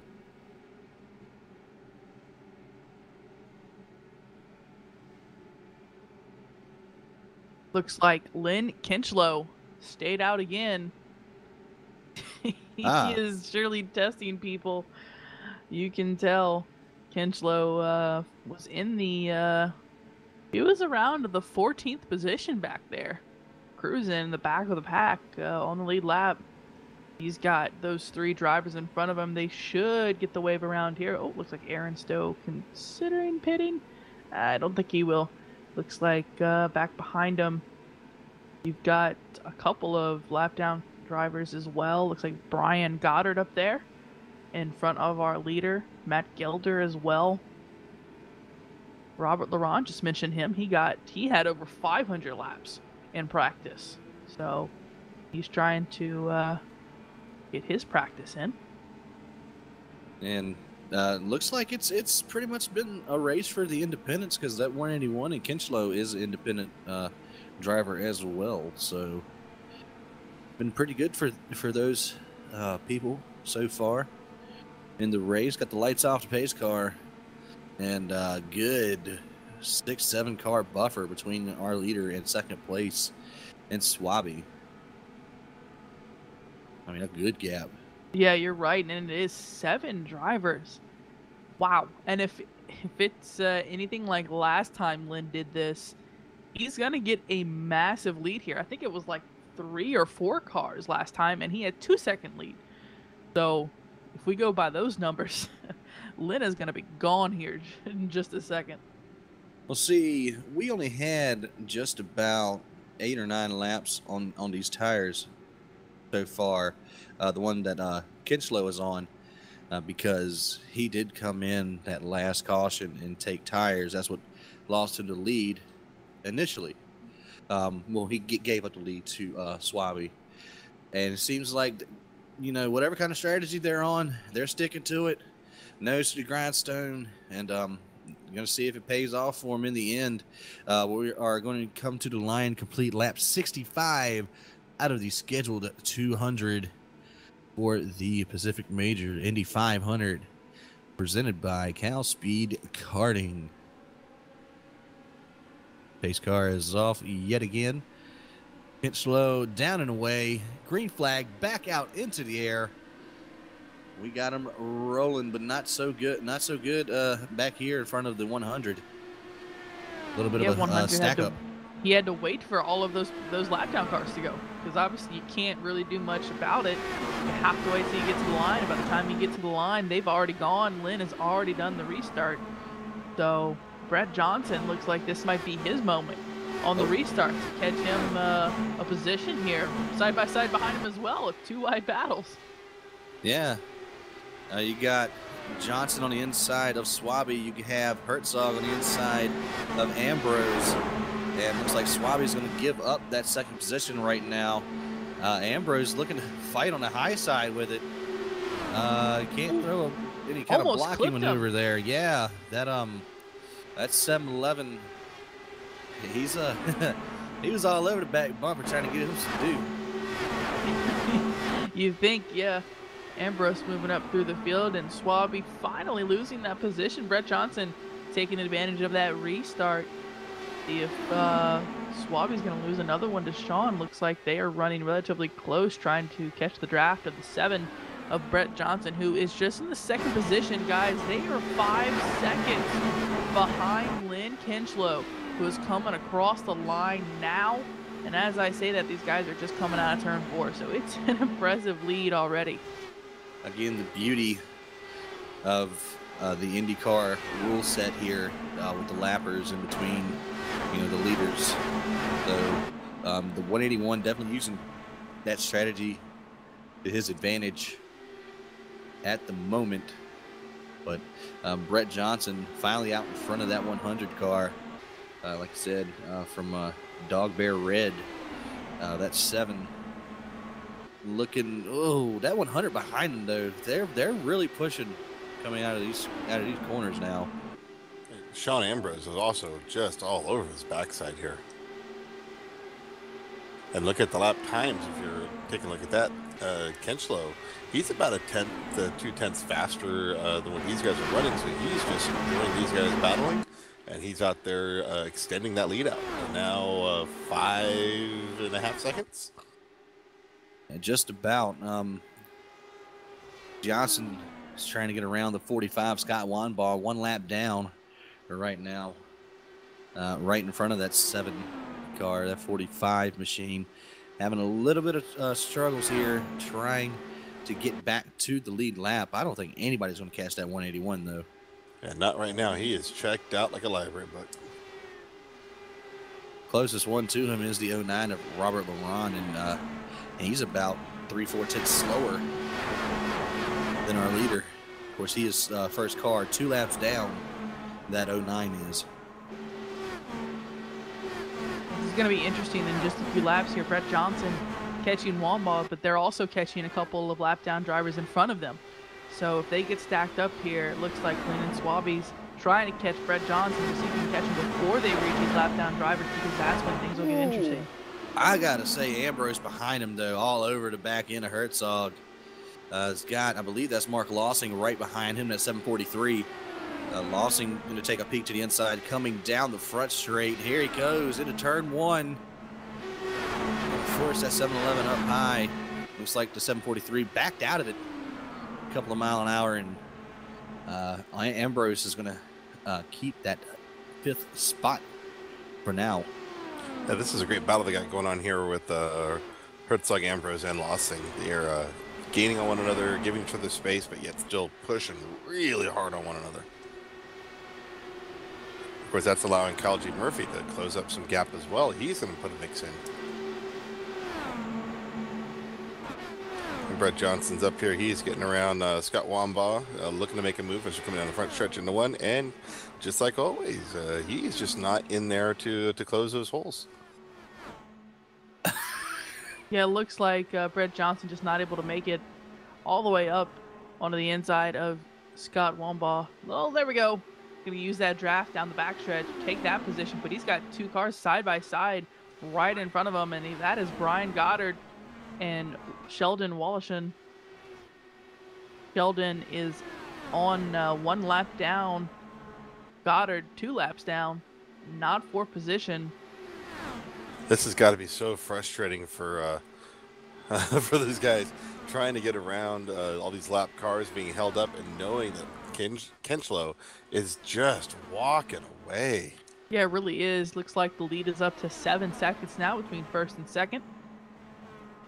Brett Johnson again in the second position. You see him trying to pass Brian Goddard right now. Goddard in the 24th position. Again, 2 laps down. He's got a lot to recover from tonight. And Johnson's got 5 more cars in between he and the leader to get around. I tell you one thing though, if we can somehow keep a camera, keep the shot on 2nd through 6th, I mean these guys are just slicing and dicing, trying to get through the field here. I mean Swaby and Herzog. Ooh, Lawson. Ambrose. Oh yeah, Swaby right there. No, Lossing, yes. Everyone names sounds the same up here. Lossing, Ambrose, Murphy, they're fighting tooth and nail to catch back up. Oh, here comes Murphy. Oh, there he goes. Yep, that's how you close a hole and get in there. Going to use Brian Goddard as a pick on Sean Ambrose, who almost clipped the inside of the apron there. Nah, he was in the grass. They won't know he was in the He was in the grass. He had the center of his nose on the apron. He was Look who's behind him, Christopher Sherburne. And even back behind him, Marcus Armstrong. Look at that run. Whoa! Oh, John Ottenbacher. Oh, and Jared Dale Morgan Green on the front stretch. Yep, Ottenbacher, Jared Morgan involved. Both of those were actually. Let's see. Dale Green looks to be good. Oh no, Dale Green. He rear-ended the guy in front of Goddard. Oh, and almost turned him right when all that was going on. So yeah, it looks like Ottenbacher and Jared Morgan involved in that. Yeah, watching the replay. Unfortunate, John Ottenbacher just moving up the track, clipped and pulled the 96 of Jared Morgan around. Nothing other than that, just a clean clip. And around went Jared Morgan, and of course, John Ottenbacher not going to be able to get away. Spun him into himself. That is highly unfortunate. I believe that 96 may have just kicked the bucket there on the engine. Heavy damage to that machine. Ottenbacher decided to go ahead and take a tow. And the unfortunate thing is they were both on the lead lap. Oh yeah, they were battling for position. So. Oh yep, Morgan stopped. He towed. Yeah, there he goes. And the spotters had communicated earlier through some other cautions that Ottenbacher and Morgan just kept seeming to find one another and running each other very hard. Well, that's why they call it a race. Right? Let's see, 125 to go. You're going to see Kenchlow come down the pit lane. Now, we might see the rest of these guys actually come down and all of our leaders be on the same strategy. Yeah, looks like it. Brett Johnson's coming in. Ooh. Swaby's going to stay out. Committed to the line and then decided better of it. Yeah, Herzog in, Lossing, Murphy, Ambrose, Sherburne is staying out as well. Marcus Armstrong. Dale Green is committed into the lane. Ludwig is in. D.R. Reed and Seth Alberts. I believe those are all of the guys on the lead lap right now. Yeah, it seems whatever Kenchlow is doing, it seems to be working out for him. Well, go ahead. Oh, I was just saying, as far as following the strategy instead of just pitting every time, being off cycle with everybody, it's allowed him to. Again, everyone pitted on the last cycle. Kenchlow stayed out, and he was still faster than everybody else. I'll tell you one thing: 100 just about ran into the absolute into the back of Wallishan right there. But that 100 staying out is a blessing in disguise for that 63. Wallishin. You got Marshall up there in front of him. Chris Beck going to be back on the lead lap. And then you got Robert LeBron going to get a lap back there, and Randy Ho going to get a lap back as well. Or Huff, excuse me. Old habits die hard. Yep. And going to get back to 3 laps down. So good on that 100 for, making a couple of guys' day. Or night so far. Yeah, Sherburne's still out there too. Yeah, Sherburne qualified 32nd. So he has had an eventful day trying to make his way through the field, doing a great job, and he has earned those. That's not off strategy. That's positions he's really earned on the track, making all those passes, and it's proved very well for him all the way up to second. Well, unfortunately, foot in mouth for me. All of the guys that were in front of him decided to pit. So never mind. Do not pass go. Do not collect $200 there. Do not get your lap back. Yeah, I think Chris Beck and Fraser Marshall are the two that if anyone were going to stay out, it would have been those guys. But, yeah, they decided better of it, decided to go into pit lane, get those fresh tires. I think they noticed what happened to other guys after, 10, 15 laps. They don't want to risk it. Understandable. Well, Kinslow only fell back to the 4th position after those pits. Yeah, and Jeremy Leto is now on pit lane, or at least on the off on the access service road, road, yeah. access roads. So it looks like he's going to be coming in. Ooh, blinking for me, yeah.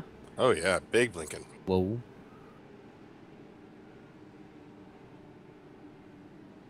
And gone. Nope, there he is. He's gone back. Yeah, playing a little back and forth with his ISP. It looks like... oh, yeah, Leto is way up in the ping rate. So is Gelder. Not having some good rates there. Yeah, as we get taking some laps under pace right now, looking back through the field, looks like we have had 4 drivers that have decided to call it a night. The 43 of Paul Geringer, the 80 of Eugene Wilkinson, the 75 of Jeremy Morrison, and the 59 of Mark Rediger. Alrighty, well, pace car about to make yet another left-hand turn down to the pit lane. Lyndon Swaby is down and away. Green flag back into the air, just shy of halfway here in the PAC Majors Indy 500. Johnson's immediately going to work on, Herzog. Or reverse that. I know. I wanted to say it so bad. And actually, excuse me, that was Herzog making a move quickly on. Stop it, Johnson. Oh, top 3 guys got a battle. Martin Armstrong, look at him moving up. What a run! I mean, he just made the cleanest pass on the seat of the race on Christopher Sherburne through the corner. And Johnson Nicely did get done. around Herzog there as well. Back behind that, Swaby starting to put in the swerve. Didn't think we would see that till about 50 to go. Trying to break the draft on the front stretch. Oh, Leto. Oh, no. No. Sorry, Leto was coming out of the pits and overdrove the corner, ended up sliding through the grass up onto the track, brought it back down. He got a black flag for that. So Yeah, as if he hasn't having a had good an day. eventful day so far. Shit. Looks like our top 5 starting to spread out. Looking back, Brett Johnson, challenge from Mark Herzog. Yeah, Side by side to the corner. That's not how you want to do it. Oh, that's getting up close to that wall. Exactamundo. But it looks like the 7 is going to pay off for him. He's going to try. Oh, and, Murphy! Nope. Look at Murphy! Whoa! Hello, Murphy! Yeah, Murphy had a beautiful run down the backstretch, taking the draft off of Mark Lossing. Going to be able to make that position. Kyle up to 7th place right now. I forgot they put push to pass in this race. Just kidding. But, I mean, he came out of nowhere. Yeah, look back behind him. Dale Green, Sean Ambrose. All of these guys getting involved with each other right now. Sean's looking to rebound here. He had some mix-up throughout the day. He's gotten sideways a few times. Like Lawson might have gotten into the wall just a little bit coming off a 4. Not exactly sure. I thought I saw a spark or two, but if he didn't hit it, he got mighty close back here in the 8th position. Right behind him, Dale Green and Sean Ambrose are fighting for that 9th position. And bringing Ernie Ludwig into the picture as well.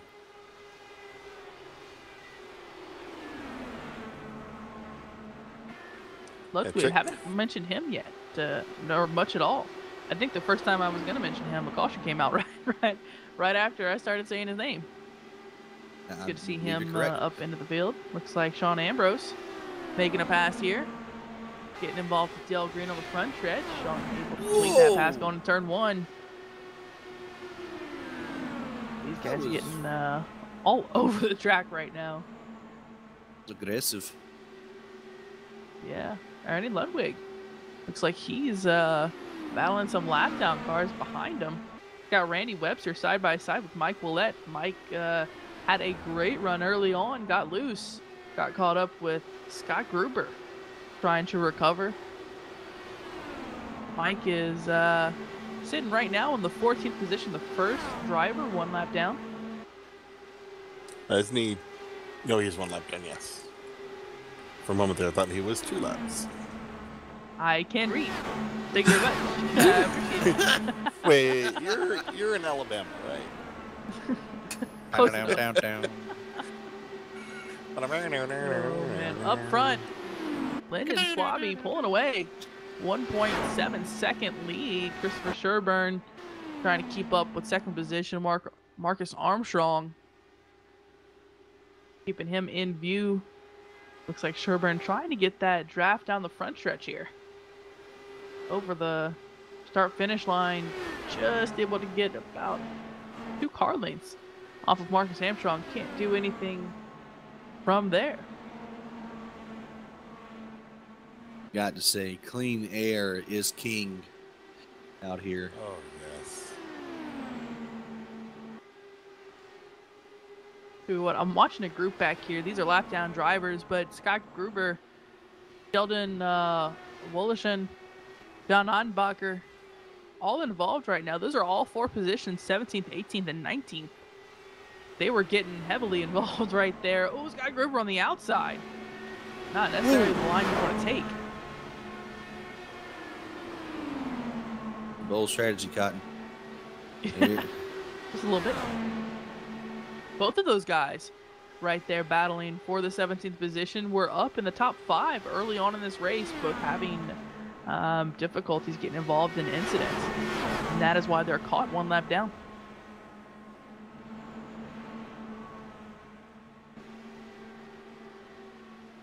Keeping an eye throughout the field, our top 5 really is spread out, starting to cruise, it seems. Brett Johnson trying to get a run on Lynn Kinchlow right now. A big run. Don't think he's going to get there. He won't. But Brett Johnson trying to move back up through the field after that caution. Yeah, the spotter Mark for 181. Lossing, guys, out of whack on the wall in the middle of 1 and 2. Oh, Mark Lossing Lossing in the 743. Almost took someone out there. Good Lord. He's cleared at the bottom of the track now. He came right down in front of, I believe it was either Dale Green or Ernie Ludwig, and I had to wear a brown fire suit for that one. That was unusual, to say the least. I don't know what happened. I thought he was just out of pace for a moment, but he completely rode the wall and just like the car right didn't beside turn. him. Oh no, 90. Wallishin, Gruber. Big junk in 4. That was some ugly wrecking. Yep, and Scott Gruber, after getting involved with Mike Willett early on, is going to have to call it a night. Unfortunately, used his first fast repair in that early wreck. And we are starting to have a lot of DNFs now.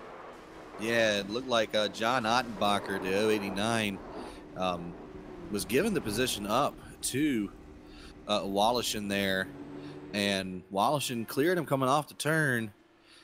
But going into 4, Ottenbacher just ran all over him, and who was it, Gruber, all up in the catch fence. The Gruber. Every time y'all say his name, I think of that. Only he didn't pull it off. It almost looks like Woloshin was out of whack just a little bit, trying to get his car saved from being a little bit loose, and doing that slowed him down just enough for John to get on the back end of his car and turn him around, and the rest was history. Mark Lossing, though, I'm really interested in what happened to him. That was just such a weird situation. I mean, it's not as if he hit the wall or anything that I saw. He was just very slow, and then the car didn't turn. They might have cut a tire. Joking. Wish they did that on iRacing, but they don't. I just want brake fade. That's all I want in iRacing. But hey, we as are if getting, we need more drama. Right? Short track brake fade. It's awesome. Oof. All right, looks like our leaders are bringing Watch it the into pit 181. lane. Nope. I thought it looked like Lyndon Swaby was thinking about doing the commit cone and then not pitting like he did last time. But Ken He Slow thought better stayed of it. out. Yeah, 181 yet again. John Gots to Ambrose do joining something them, though. different. And they're not going to have any lap down cars in between them here. So, good read for the 181 and 711. Oh, look at that. 26 of Ernie Ludwig stayed out. Oh, That's new for him. all right. Well, while pits are cycling through, we're going to go and pay some more bills because we have a lot of bills apparently. So we'll catch y'all after the break. Cal Speed Karting is Southern California's premier outdoor karting center. Driven by a passion for racing and a commitment to excellence, Cal Speed's team of racing experts takes great pride in customer satisfaction as well as industry recognition. Cal Speed Karting is located on the grounds of the world-famous Auto Club Speedway. Los Angeles is home to NASCAR Sprint Cup and IndyCar racing series. The Cal Speed racetrack is situated just outside the high banks of Turn 4 and features a world-class multi-configuration up to 15 turns, 3/4 mile purpose-built kart racing circuit. Visit us at calspeedkarting.com.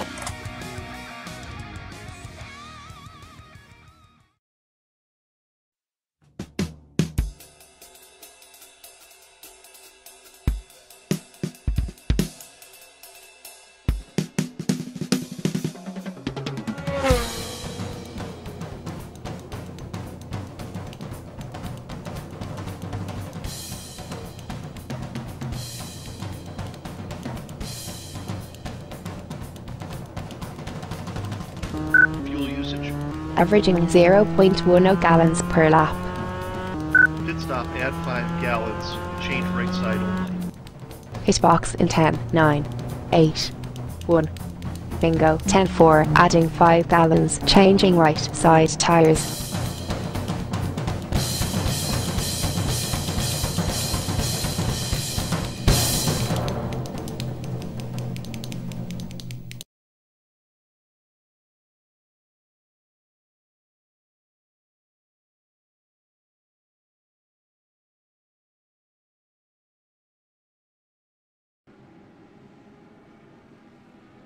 All right, and welcome back, folks, to the Pacific Major Sportsman Split of the Indianapolis 500, presented by Cal Speed Karting. I almost forgot who it was this time, so I got you. It's all good. It looks like there is a ton of chatter under this caution. I mean, guys have just been having just a casual conversation as they're going around this racetrack. These cautions can get a little long at times, but the pace lights are off. So, Wes, we're going to bring it right around, and I think I don't think Lynn's going to get the lead he's used to when he stays out, because he's got Sean Ambrose and Ernie Lundwig right behind him. Yeah, I don't believe that I'm pretty sure he's going to get to the gears and get to the throttle pretty good here. But as long as Ambrose could keep within about, I'd say, half a second, Ambrose is still going to have that ability to catch the draft and keep up with our leader. We're going to go on board with the 7-11 here. Sean Ambrose looking out towards the 181 of Kinchlow. Green flag, broke the draft already on the front stretch. They're gone. What is happening with like fourth back here? Mark Herzog back there had a terrible restart. He was laid back a second behind the guy in front of him.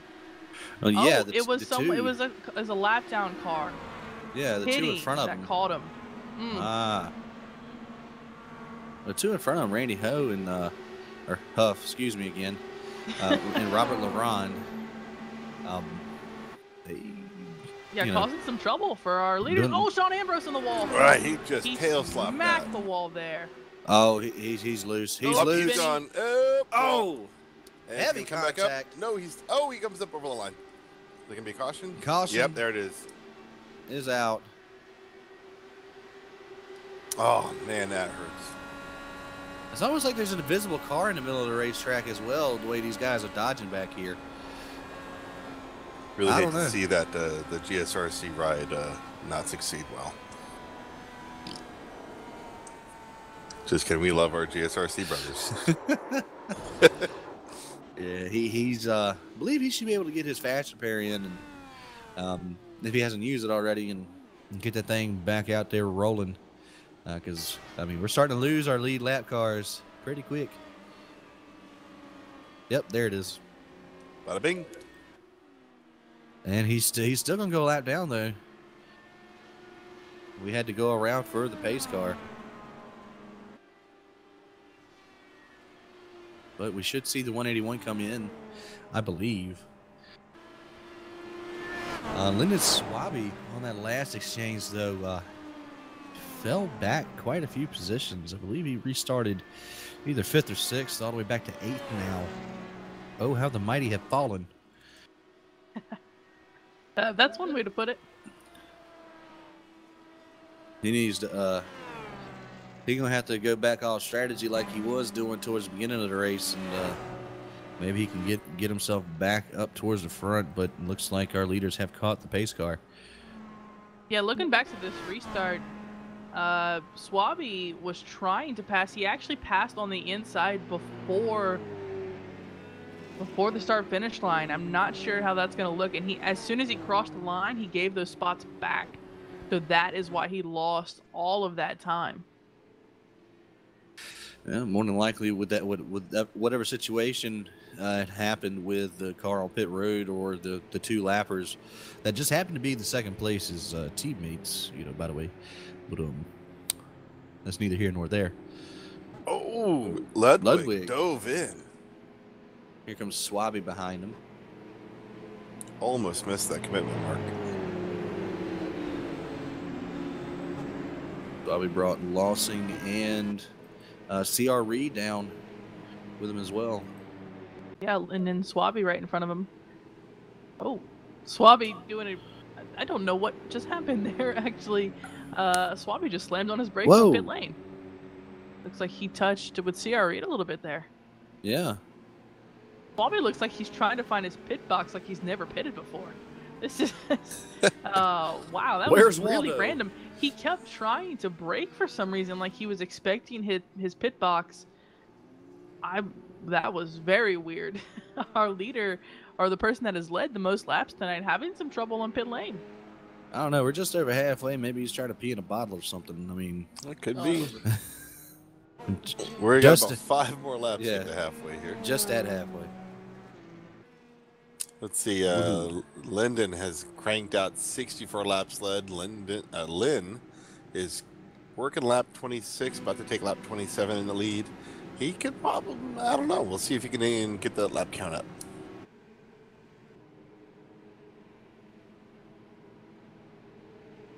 We've got LaRond. I know who's behind him here in position. Armstrong sitting second with a couple lap cars between them.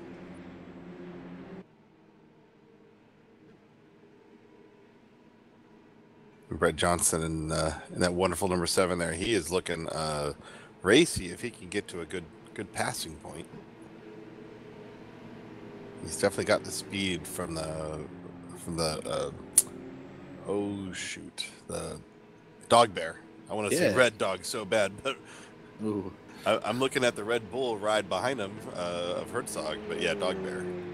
Those guys, they do definitely put up some good speeds. And it looks like the majority of the guys up towards the front here, especially you got Mountain West finally getting represented up in the top 5 with Marcus Armstrong.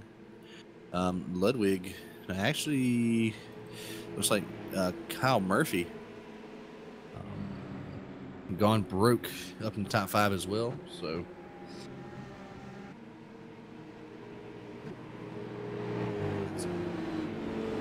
Looks like between first and second, we have 2 lap down cars. We saw how much trouble that caused last time.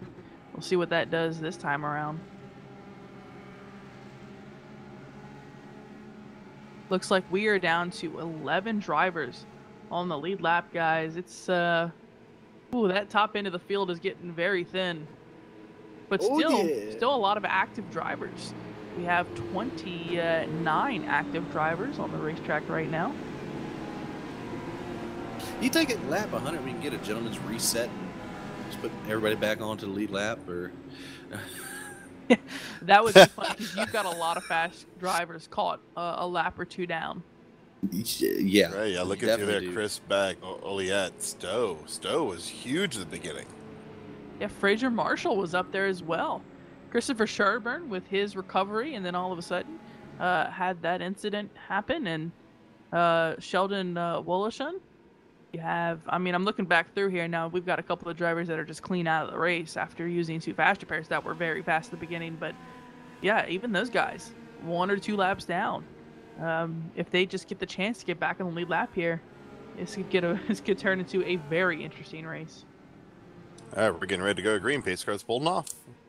There we go. We got Kinchlow out in front and gone. Green flag back out onto the speedway. Got something going on there. Heard somebody blow a motor or something. Ooh, back here we've got Lyndon Swaby. Watch him. He is in the 9th position right now. So many things happening. Accordion effect back here. That was such a slow restart for the back end of the field. Kinchlow is already down the backstretch while these guys in 11th are just out of turn 1. Yeah, Herzog to the inside of Brett Johnson going into turn number 3 right behind Marcus Armstrong. Got I believe that is C.R. Reed or Randy Huff. No, that is Randy Huff on the outside. Yeah, on the outside. Causing issues. Brett Johnson trying to make that pass, get by him cleanly. Oh, look at the run. Kyle Murphy going 3 wide on the front stretch across the line. That is not going to work, guys. Oh, Kyle going to get the spot. Brett Johnson going to make the pass. Randy Huff, he is really causing some issues up front. And guys up front, Laurent made a pass on the leader to get a lap back. How about the hard way. That's the way to do it. Yeah, he earned that. But now, now Kinchlow has got to deal with being in the draft with the paying attention of his weight jacker and everything else, trying to keep off the bumper if he's going to stick in that draft. And not only that, the little bit of aero push that hopefully they worked out of the setups, but oh no, it's still there. Yeah, it's still probably going to be there. Pretty prominent. Comes Jared, or who is that actually? Was that the 100? Lyndon Swaby coming off of pit road. What happened to him?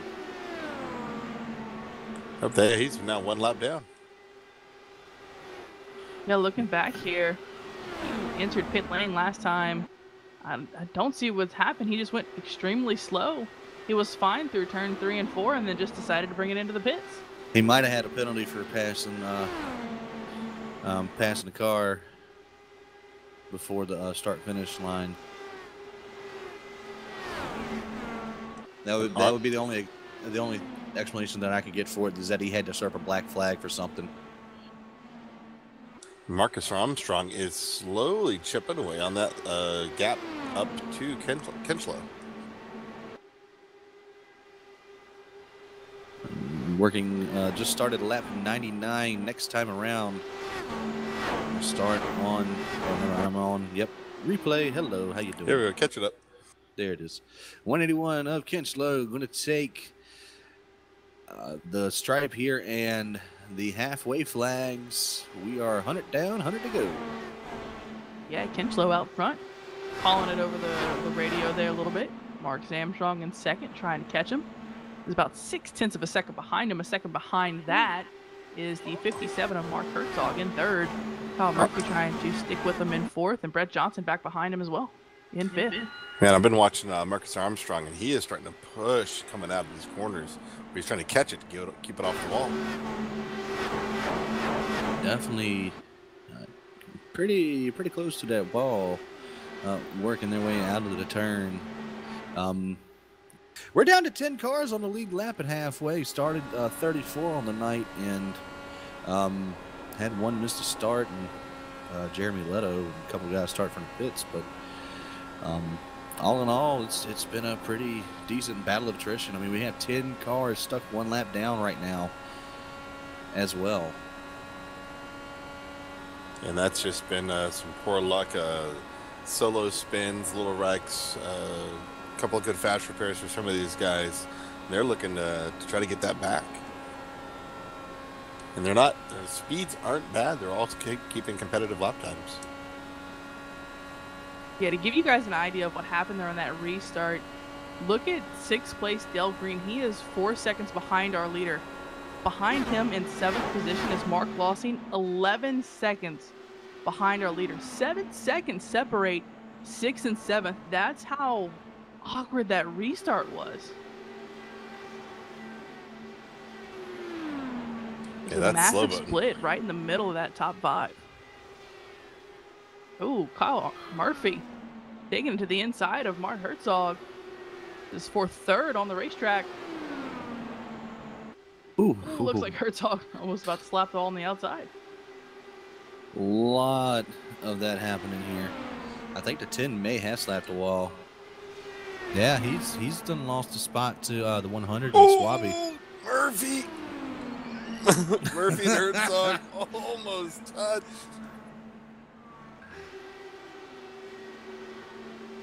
And that's going to give Johnson a run to get on the inside. Let's see if he's able to make it stick in there. Oh, no, just about same as always. He lets him go. Come on, Johnson. He's just being patient. He's biding his time, waiting until the end. I guarantee you, if this was about 10 to go, he wouldn't be doing it. He'd probably be wrecked in the front stretch too. But yeah, Brad Johnson just trying to move up through the field. He's been patient most of the day, and that has put him into the top 5. So sticking with that type of strategy, that's the way to do it. I'll tell you what, if Armstrong could have kept up with this 100 car, I would think that would have been the smartest move that he could have made. Putting the car in between him and the leader and kept catching that draft while the car in front of him was catching that draft. But unfortunately, he didn't keep up with the 100 car. 100's about to get his lap back the hard way. Rolling up on Kinchlow. Yeah, he's got a good run coming right now. He is just using his weight tracker here, trying to keep the car out of the aero push and catching him.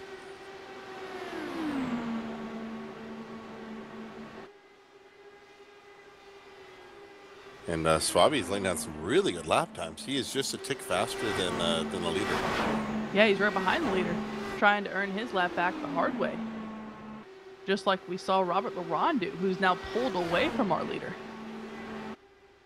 And Swabby is 1 lap down, so this would put him back on the lead lap.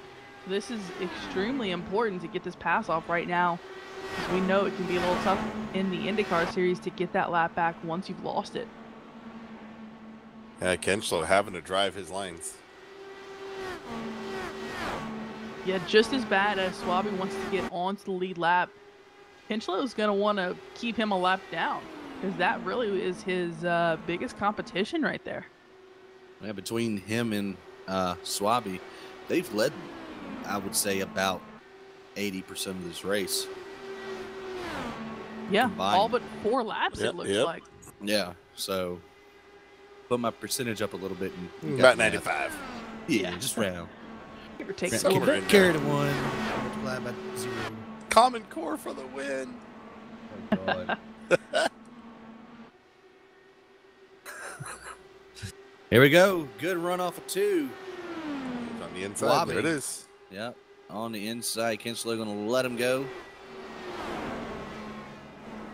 Going to put himself back onto the lead lap. Got a friend in the lead, a CR Reed in front of him. Or it's one of the Canada cars. No. Yes. Caution. Mike Willett, not sure. Yeah, it was for him. Taking a spin around. Mike, he pulled that. Oh, He that went car on is the abused. grass, and that's just not going to work out for you, bud. Oh, his Yep. car almost lifted off the Oh, track. no. Yeah. He And then he's spinning down the front stretch right now, and flipping, and still flipping. Wow, okay. That's how you do it. Yeah, believe I that thought was he his was out of the teammate. wreck, but he was not. I believe that was his teammate he let go there. Or no, it's Thunder Road. We're looking for Stowe. Yeah, that was his teammate in Thunder Road. Which means I said the wrong team earlier for somebody. I apologize That's about fine, but that. you know Swabby is just counting his blessings right now. Oh yes. Oh, yeah. Talk Free about lap. it. Tell you what, Mike Willett, he has had one of the roughest days. He's gotten all the way up to second, I believe, throughout the race, and then had that bad wreck after getting loose multiple times, just all of a sudden causing an incident with Scott Gruber, and then he's used his fast repair. So this is absolutely going to call it a night for him. Just not going to have enough time. It's just he needs a whole new car right now. But a shout out to Robert Laurent as well. Robert went from 2 to 1 lap down. So Robert doing a great job to earn that lap back. We've got 11 drivers on the lead lap and another 10 drivers 1 lap down. And Kenchlow is now on the pit lane. Yeah, actually comes in, brings the rest of the lead lap cars down. Yep, I think every single lead lap car, with the exception of Lyndon Swaby, have pitted. So the top 10 pit, Lyndon Swaby decides not to. Yeah, I think the pace car was having connection issues there for a second. I go back to look at the 34, who is right now in front of our leaders, and pace car was glitching in and out. That was lovely. Can't trust him, man. It's Nope. the bad connection, let me tell you.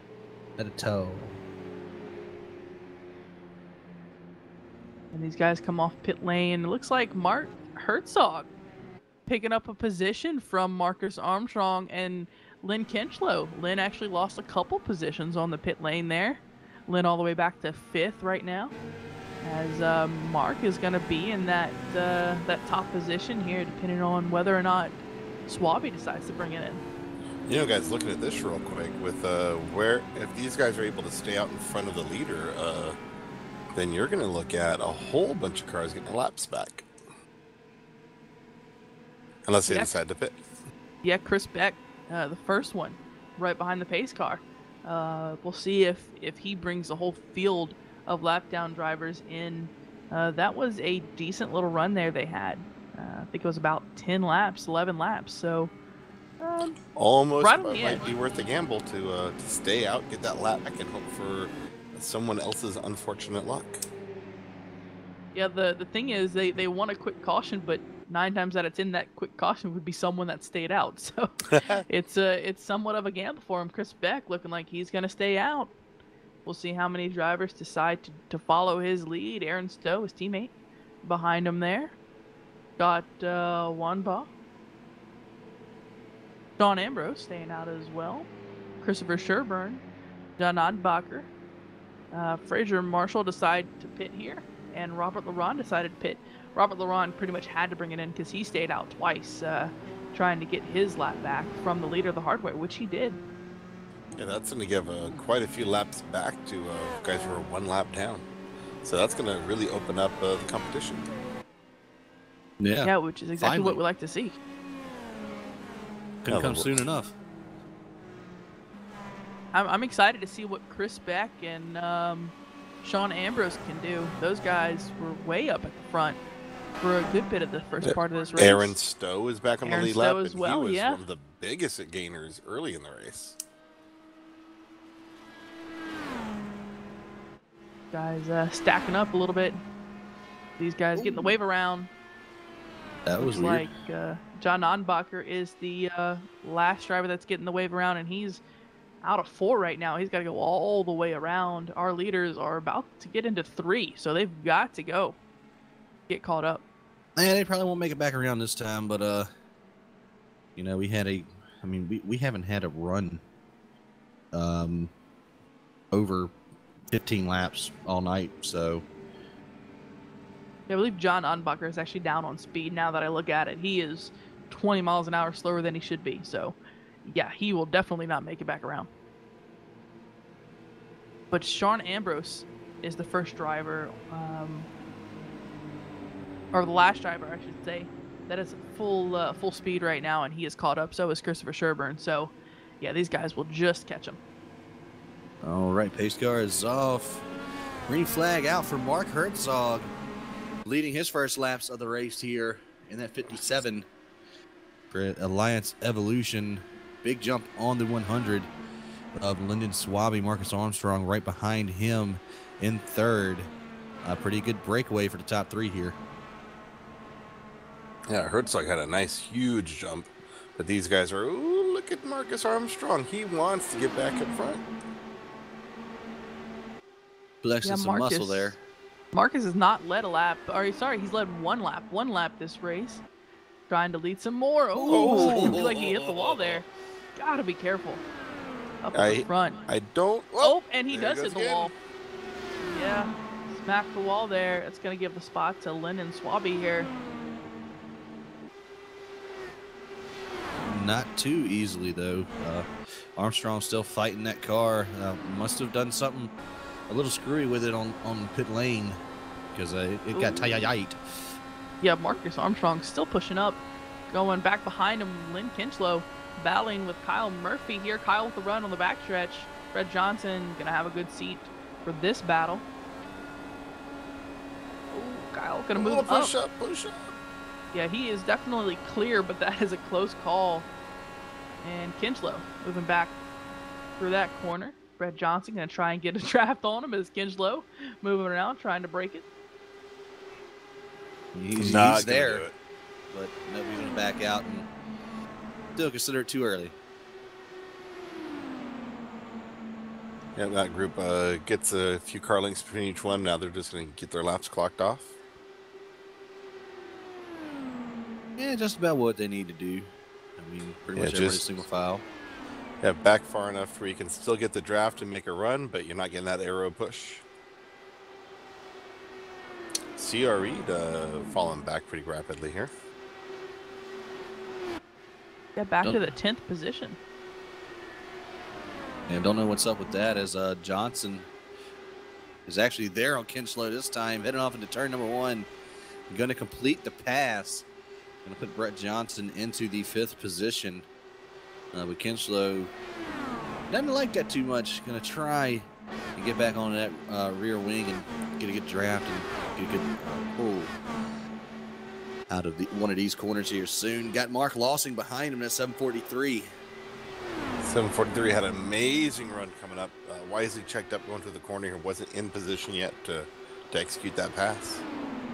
And again, Mark Lossing had this weird circumstances earlier where he just was very low on speed, hit the wall, had to come into pit lane, didn't lose a lap, which was good to see. So that is why he's able to get back up to 7th position right now. Dale Green back behind him. Dale Green, we haven't mentioned his name as much as you would think. He's had a pretty steady race so far, up into the 8th position after qualifying 22nd. Guys, look at this lead that Herzog has opened up. He's got a full second over Swaby, and it's growing.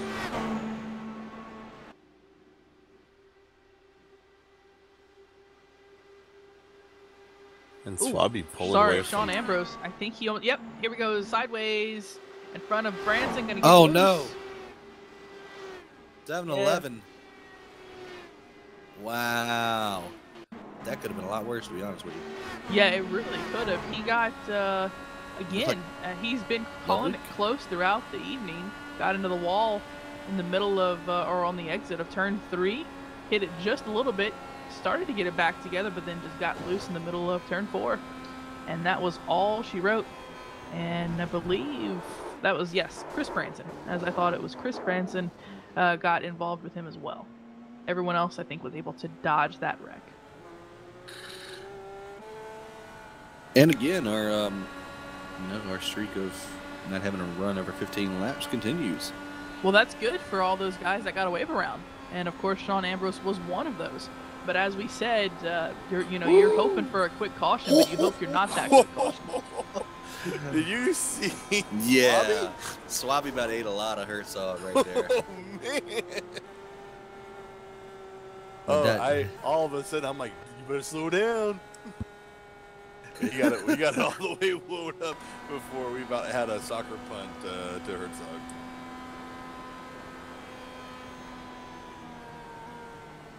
Yeah, lap 118 of 200 so far. We've got a relatively new leader, and Mark Herzog. Herzog qualified 24th on the night, has moved up, had a steady race, moving to the field, able to pass one car at a time as he's going into the top position. Has led 8 laps so far. Back behind him, though, Lyndon Swaby led 64 laps on the night, so he's got some stiff competition that is definitely going to challenge him throughout this race. We'll see if they decide to pit here. Looks like the top 2 will.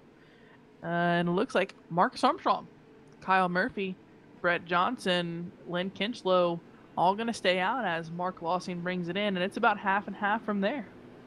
Yeah, interesting split. Yeah, very. Dale Green stayed out. You got Ludwig in, Chris Beck in, C.R. Reed, Aaron Stowe, Juan Ba, and Sherburne, as well as Ambrose, because if he didn't bring it in, something would be wrong with him. Right. And yeah. the well, 18 you have to have stays all out. these guys in the back pit. They were the ones that did the wave around, so they should absolutely bring it in. Mark Herzog, like he had a very quick pit stop there. It's going to be the first one off pit lane. Looks like the top 6 stayed out. Armstrong, Murphy, Johnson, Kinchlow, Green, and Albert. Seth Alberts, haven't mentioned him at all this race. He qualified in 29th up to the 6th position right now. Looks like Sean Ambrose is saying that they are going to be done for the night. There's too much damage on the car to repair. Yeah, it looks like he is he's going to take a DNF, as well as Sheldon Woloshin going to take a leave from this race. That's a total of about 6-7 drivers that have called it a night after all of the incidents that's happened here so far. And I will give you a quick race summary right now. Our leader is Marcus Armstrong, is leading his 2nd lap of the race. We've completed 118 out of 200 with 12 lead changes, 10 cautions for 21 laps. Well, there's not a lot of cars left, guys. Yeah, we have about 17. Well, with Sean Ambrose, because he hasn't officially lost a lap yet, 16 drivers when they come back around. There we go. 16 drivers on the lead lap. Sean will have to call it a night, as he said. And that makes the 17th position will be Robert Larond, the first driver, 1 lap down.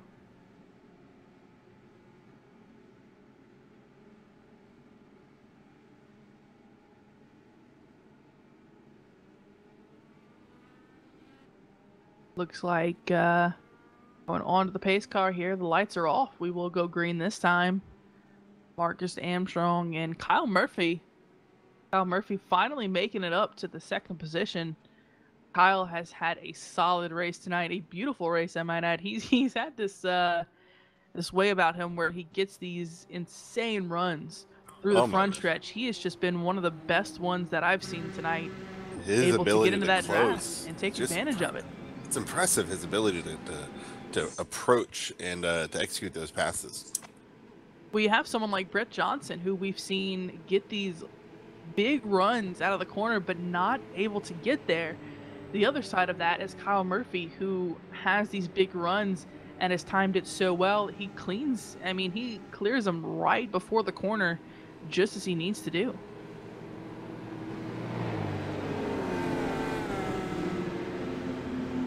All right, pace cars got them rolling through turn number 4 yet again. Gonna have the pace car take to the safety of the pit lane here. Marcus Armstrong out front, and that number 10, DeLaren, he's down and away. We have 80 to go this time by. Johnson had a fantastic start, but look at Murphy closing the gap up to Armstrong. That was a good run. That was a great run. Look at Kyle Murphy all the way on the back bumper. Ooh, Brett Johnson has to catch up a little bit. So does Lynn Kinchlow. This top 4 battle is going to be a fun one to keep an eye on for who. Oh, Murphy shuts that door, goes to the inside. He's looking for the lead. He is. Look at that. Kyle Murphy to the inside of Marcus Armstrong. Finally, a battle for the lead under green flag conditions. Armstrong way wide. Oh, in the wall. I think he hit the wall, guys. Oh, man, Kyle Murphy making that run down the front stretch. Finally going to dive into turn 1. Yeah, it's going to take that spot. He'll be clear up all. Brett Johnson trying to follow him through. Going to make a train down here on the bottom. Brett can't do it. And LeRon, LeRon, look at this run LeRon's got coming on behind these. Yeah, trying to get that last lap back. 17th position right now. Got to get that back the hard way here.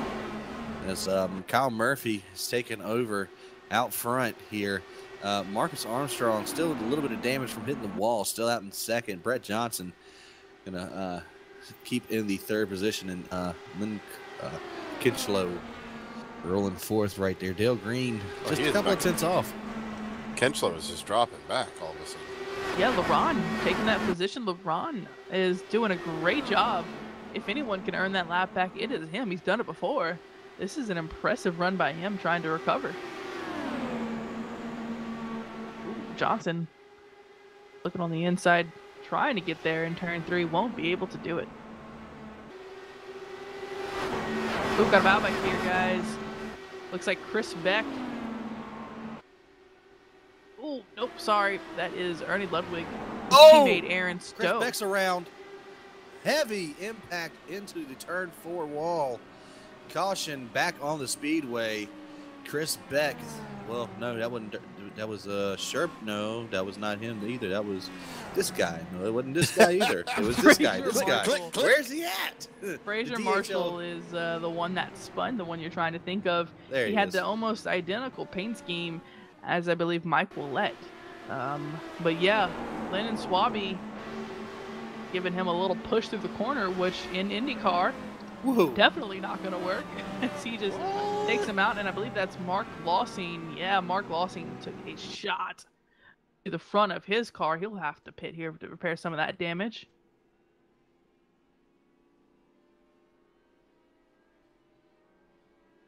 Yeah, that was bad. that looked like it might have hurt.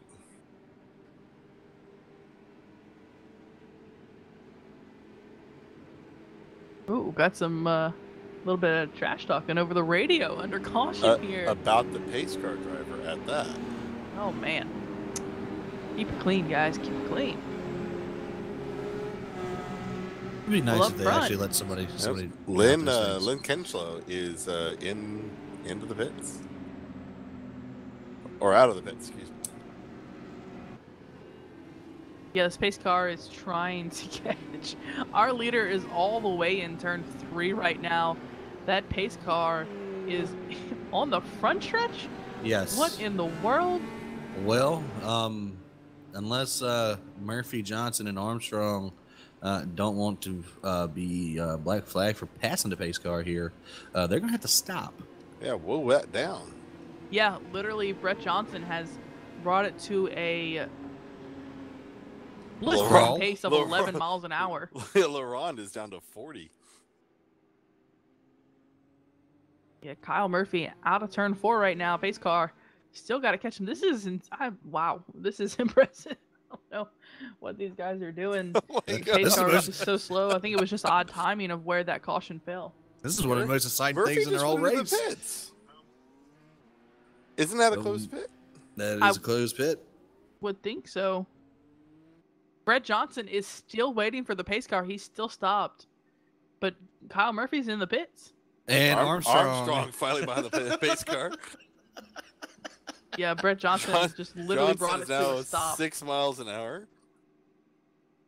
I think if you stop completely, you lose your spot. So he's got to keep it rolling just a little bit. I mean, he's out of gas.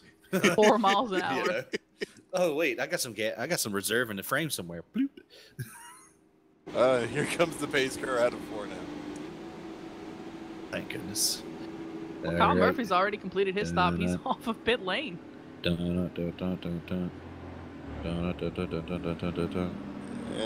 there it is. And now Brett is at a crawl still. Brett Johnson.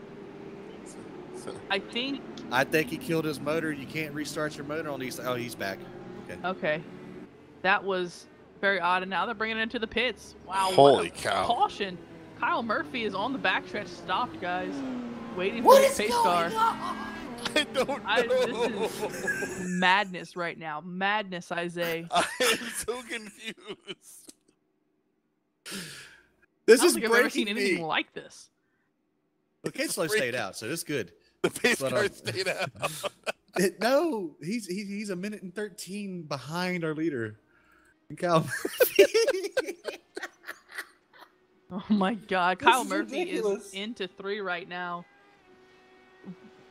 What in the world? While this is happening, Lynn Kinchlow stayed out. Lynn and Swaby stayed out. Herzog stayed out as well. I believe the leaders that pit came around Ernie Ludwig, I'm going to say, and Marcus Armstrong were your first people to pit.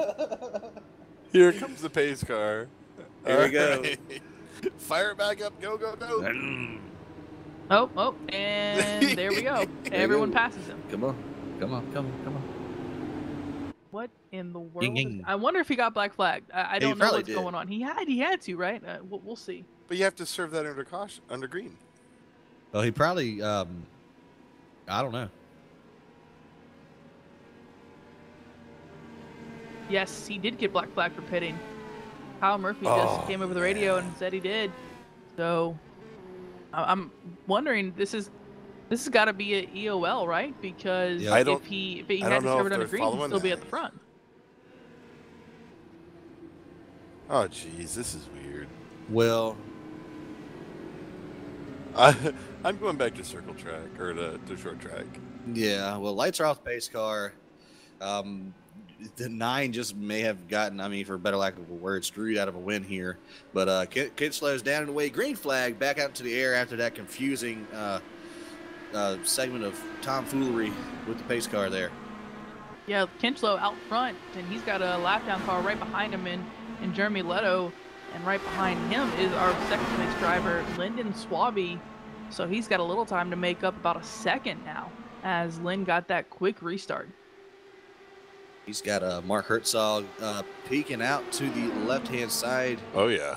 Of that 100 car. Here he goes, Mark Herzog into turn 3. Going to take over that second position.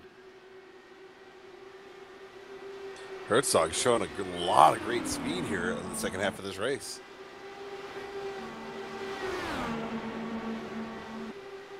Swaby not to be outdone. He's going to come back. Yes. He's like, I was just kidding. Also not the bright spin. Yeah, looking at Swaby here, looking at the cars in front of him. He is trying to catch Lido, get some draft, and chase down Kenslow. I've got to say something. I mean, we still have Swaby and Herzog up there fighting. Look who's in 5th place, who's been a lap down all race. Now he looks in 5th place. Aaron Stowe, that 99. Yeah, he's been running with his teammate. He's been working with his teammate to get up through this field. Chris Beck right in front of him in 4th. These guys trying to catch the battle in front of them. Lynn and Swaby still out front of Mark Herzog, not able to catch him yet. Lynn Kinchlow out front. He's coming up on a lap down car. That is Kyle Murphy, who had to serve his green flag, black flag. Yeah, Oh my goodness. Herzog and Swaby are just playing swapsies seconds. Sure. Like that. But yeah, I want to say, as we're watching 2nd place here, looks like Chris Beck thinking of taking it to the inside, not going to do it. Want to mention in front of Lynn Kinchlow is Kyle Murphy, who we detailed what happened to him. He needs to stay out in front because he's already down 1 lap. He's actually about to go down 2 if Kinchlow passes him. So very important for him to stay out front right now. Well, and Kinchlow needs to get around him because he doesn't want to be in the dirty air. But we've seen time and time again, the guy in the front with the clean air is just going to walk away with the 1/10 to 2/10 per lap faster than everybody else. Yeah, so it's a battle of wheels right now of who really, really wants to stay in it. Looks like Swaby's getting a great run down the front stretch. Oh, just not going to get there in turn 1. Yeah, we're coming down to we're at lap 131 now. These guys are going to have to start thinking end game and strategy. I know Kinchlow has been running his strategy for the most part that he pre-described for themselves as we started. Are they going to be able to pull that off? Yeah, it looks like Aaron Stowe got by his teammate and Chris Beck. So Aaron Stowe up to 4th. Christopher Sherburne trying to gain his position back as well. All these guys that took those, that finally got that wave around, and a caution came out right after that, taking advantage of this. Yeah, definitely a bunch of lucky people there. Couple cars stuck back there, though. Marcus Armstrong, Brett Johnson. Oh, no. Did you see Stowe kiss that apron and just walk that car front and back all the way up coming out of 2, or 1, excuse me. So that slowed him down. His teammate is going to come right around with Chris Beck. Oh, slow down. Let him keep it. Yeah, they've really been working together. And as teammates, you expect a little friendliness, but I mean, they really have been working together to make their way through this field, and it's showing how much it works, both of them in the top 5. Oh, look at Swaby right on the bumper of Mark Herzog. Guys still battling about 2 seconds behind our leader.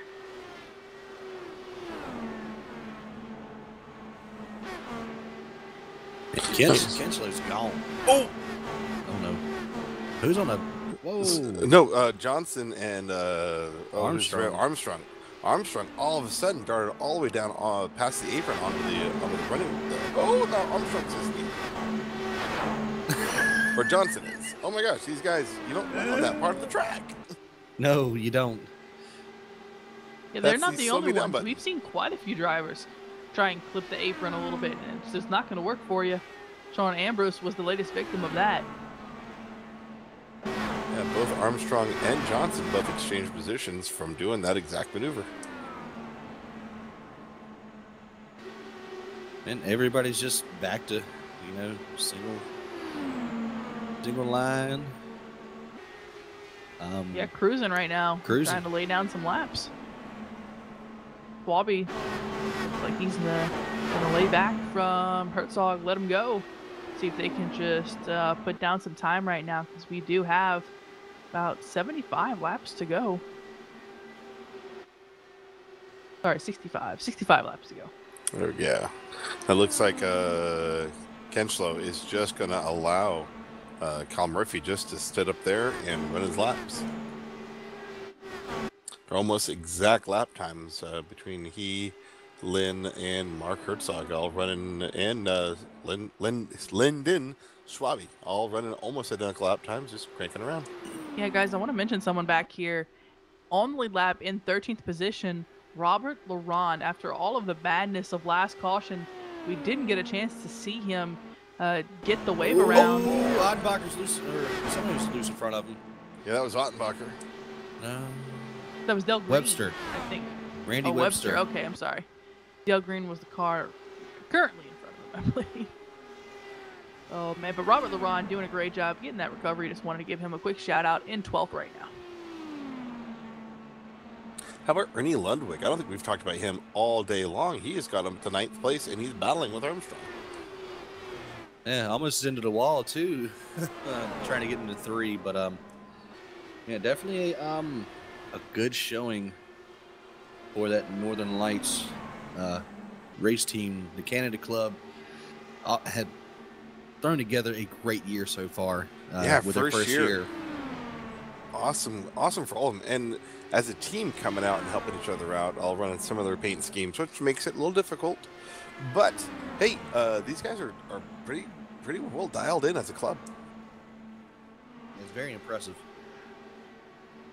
Yeah, I'm looking up into the 4th position right now, guys. Aaron Stowe looks like he's having a nice race moving up through the field here. He's trying to catch his next target, who is the 100 of Lyndon Swaby. I tell you what, after leading those 64 laps, he's not gotten back to the front. Lynn Kinchlow doing a good job staying out front. He's just led his 53rd lap of the race. Aaron Stowe, though, trying to make a point of it, trying to lead himself a lap. Oh, right behind him, though, looked like, who was that? Christopher Sherburne. Sherburne and Leto almost had a moment there. Jeremy Leto, very wide coming off of turn 1. And yeah, we've seen these lap down drivers on these restarts among our leaders just having some issues. Man, they really can cause some havoc for our top 10.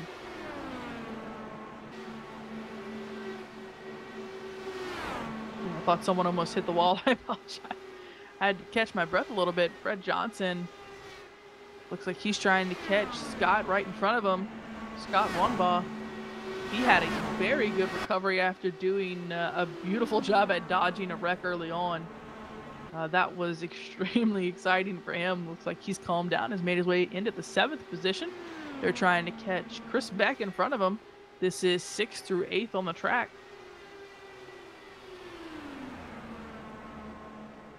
Definitely a good night now for that 45 after getting back onto the lead lap.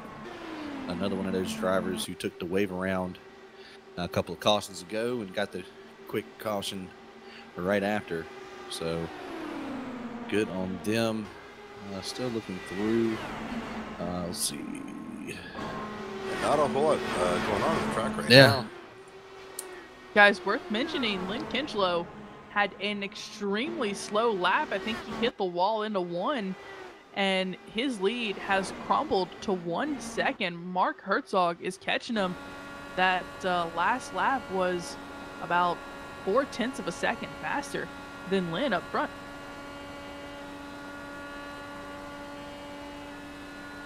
Don't really see a lot of damage, if any, on that 181, though. I mean, if he got into it, he barely did. Yeah, it looks like he tail slapped it just a little bit, almost as if he was trying to angle it into the corner and just slightly overcorrected a little bit. And Mark Herzog, after gaining the 0.4 of a second, just went 0.2 of a second slower. So it looks like you're right. Lynn didn't take a lot of damage from that. He was able to recover after just that slight slip up. Oh, Lyndon Swaby losing a spot to Aaron Stowe.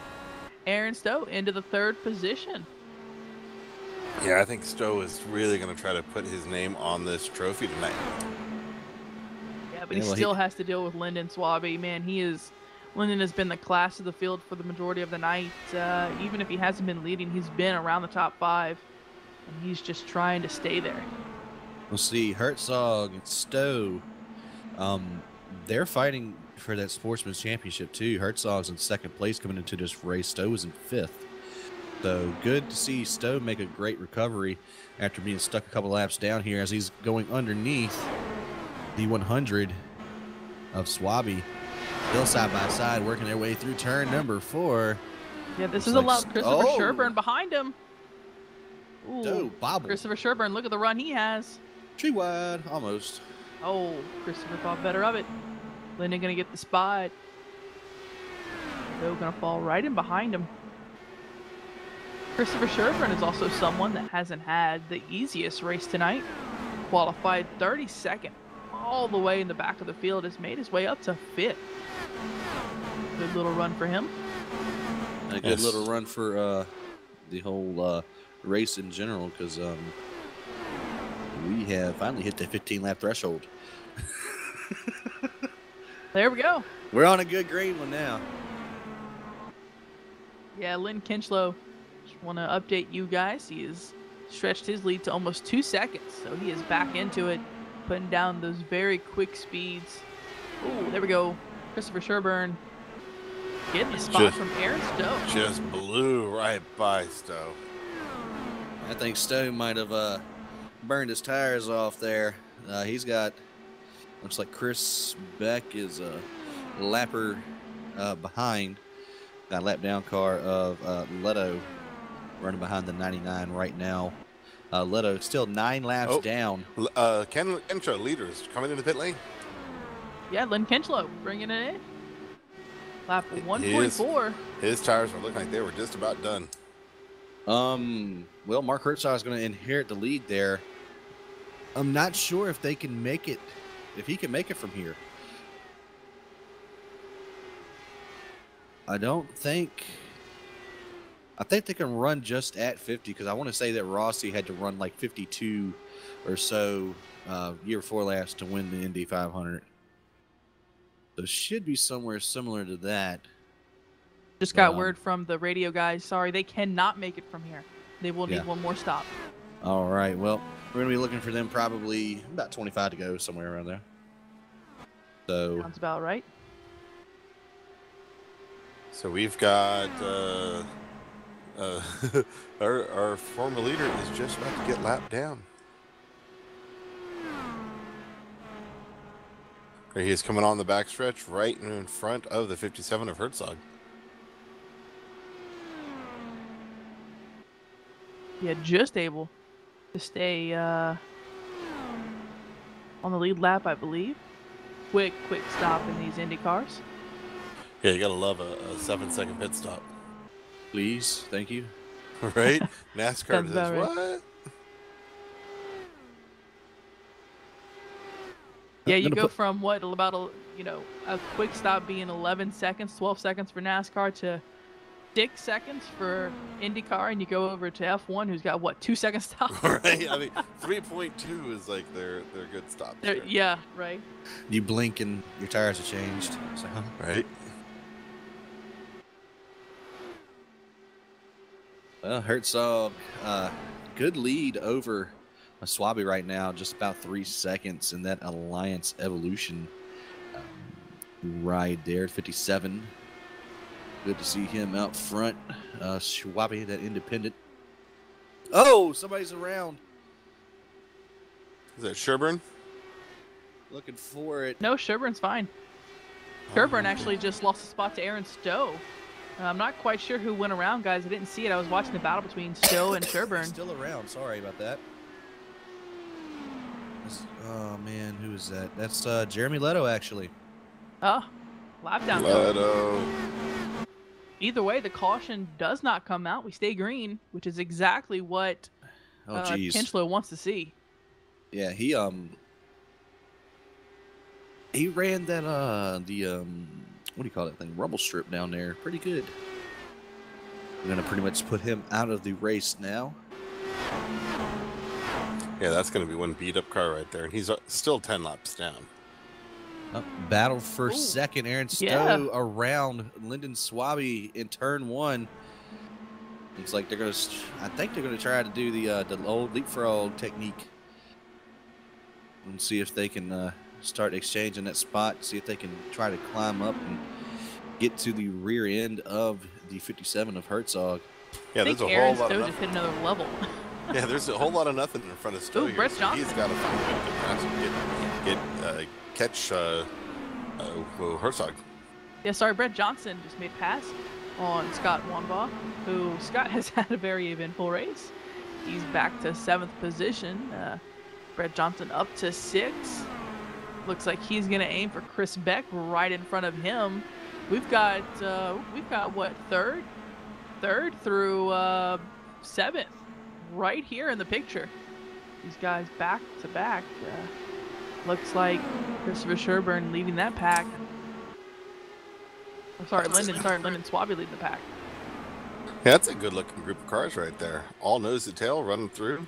Got a couple of lappers down, but man, that's a good challenging run. Don't understand what happened there. Oh, we have. Swabby's in. Swabby hitting the pit lane right now. He might have been too fast entering. Oh, that was close. Had him locked up right before the pit would come in. Yeah, Chris Beck, Brett Johnson, all making a pass on Christopher Sherburne.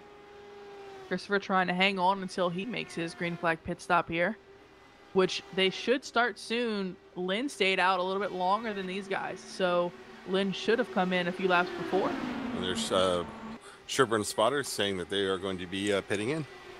Yeah, look at Robert LeBron. Impressed by him. Oh, here comes Herzog. Herzog in. Leaders in. Yeah, 50 so to is go. Aaron Stowe. Stowe is in. Oh, they are all locked up.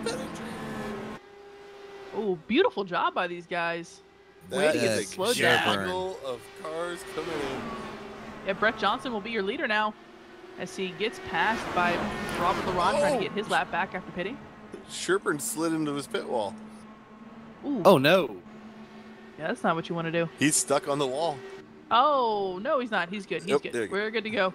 He almost was. Yeah, I saw that. I thought that same thing for a second there, but he is good to go. Lynn Kinchlow, looking back on him. He's moving up through the field now as everyone's starting to pit. Again, he just passed Mark Herzog on the exit of pit lane, so he's going to get his lead back eventually when everyone pits here. Yeah, Johnson and Ludwig or Johnson and Dale Green, I believe. No, Johnson and that's somebody. Branson. In the 199. Yeah. That guy. Ludwig staying out. He will be your leader. Ernie Ludwig in the 26 right behind him. Mark Lawson will be your second place driver right now. Dale Green, John Odenbacher, C.R. Reed, all of these drivers still needing to pit before Lynn, back in 7th position, will get his lead back.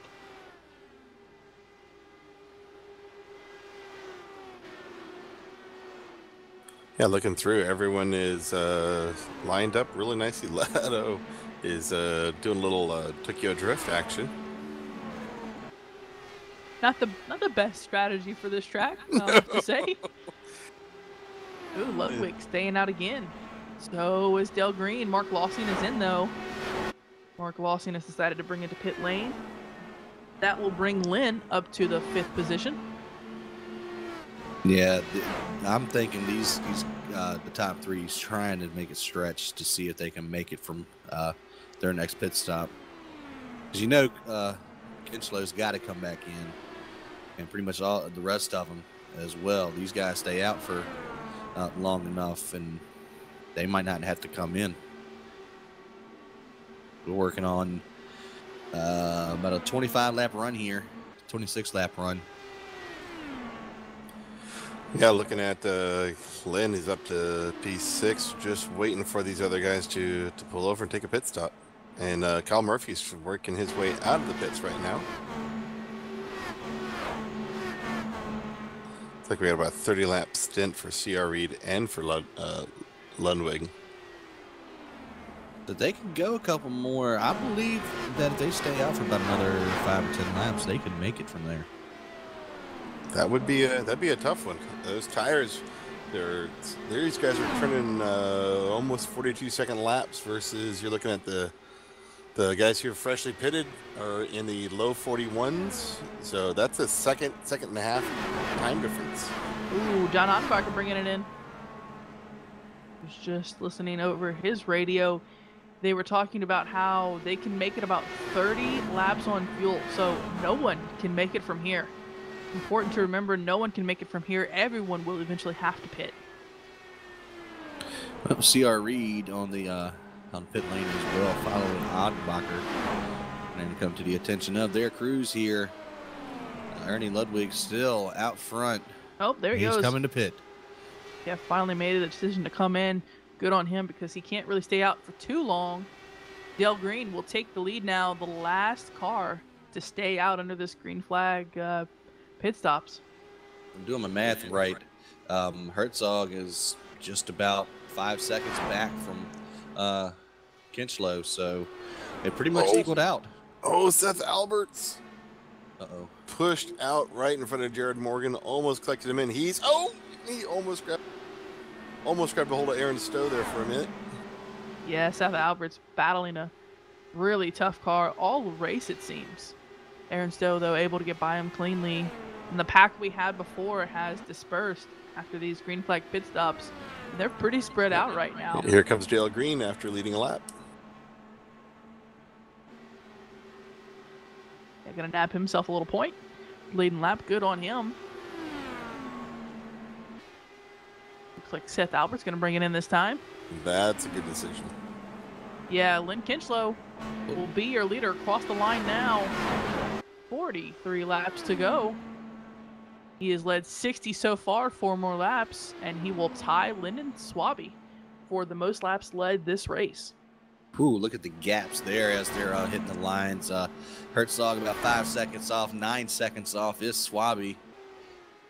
Doe is about 11, 13 back to Beck, 14 to Sherburne. Yeah, we had a whole pack before they pitted. We had Lyndon, Stowe, Beck, Sherburne, Wanbaugh. They were all right there together, separated by multiple seconds now. Robert Laron, Christopher Sherburne, and Scott Wanbaugh, those are your group of 3 right here. That is 6th through 8th on the track. Those are the closest spots that I can find. Pro split is lap 131 and under caution. Well, like I said, no one can make it from here.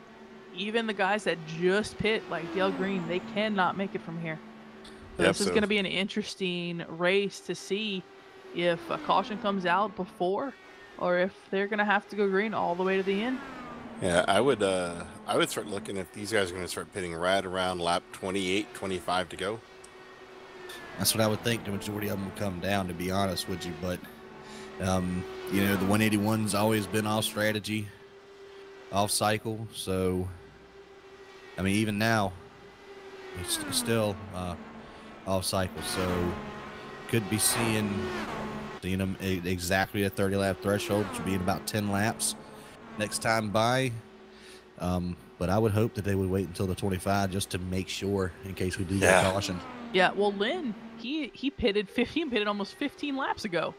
He's already almost halfway through his run after everyone came into the pit. So he only has so long before he can even consider what he's going to do.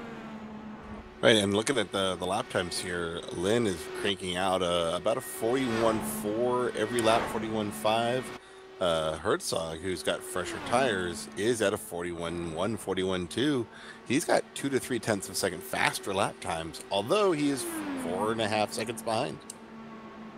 I mean, he could still see him on that straightaway, so that's just enough motivation for him to, you know, keep pushing that 57. Somebody's around in front, probably Leto. Yes. Yeah, Leto. Jeremy Leto. You are correct. He's had a tough race tonight, and that's really hurts to see that. Hats off for him to keep trying, but oh my gosh, that cannot be any fun. Yeah, not for our leaders, not having a little heart attack there for a moment. And it looks like Lyndon Swaby going to have to deal with a lap down car, John Adenbacher. Losing a lap among the green flag pit stops.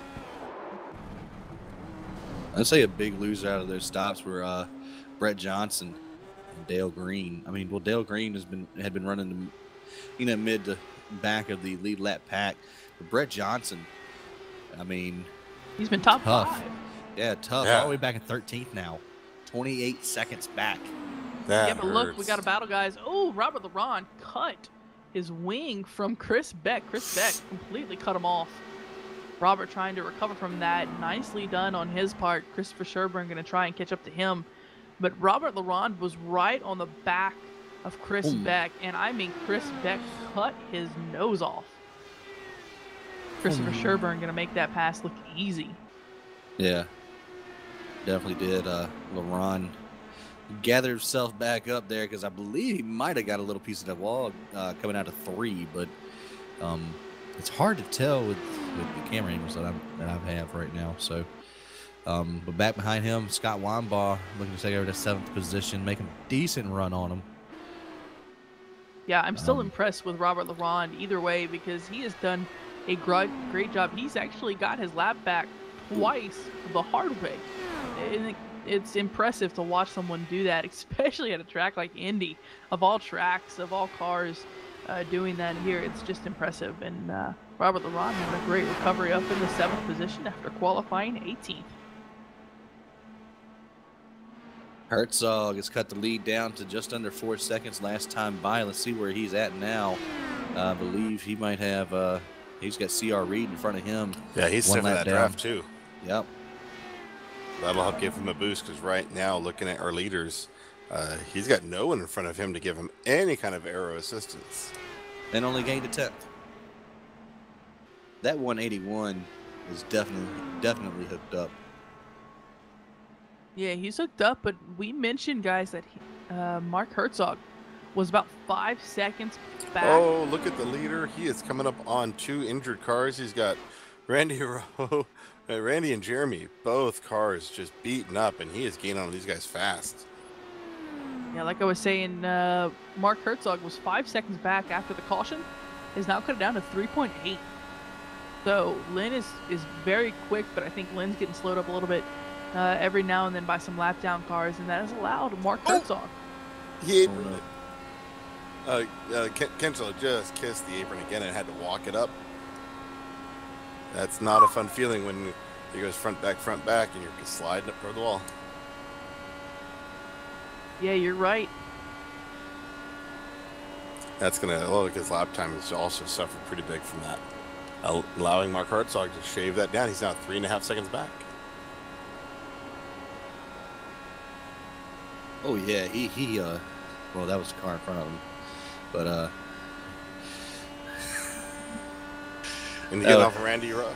Oh, Randy, there he goes, right underneath him. Good job.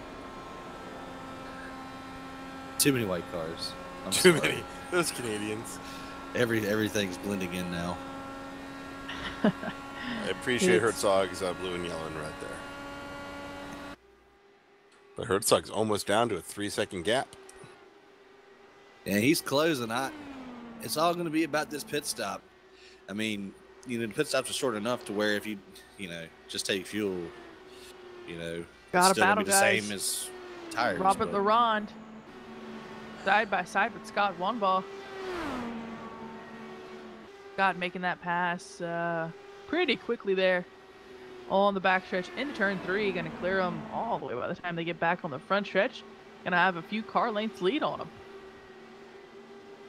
They're trying to catch Christopher Sherburne, who is about 1.5 seconds ahead of them.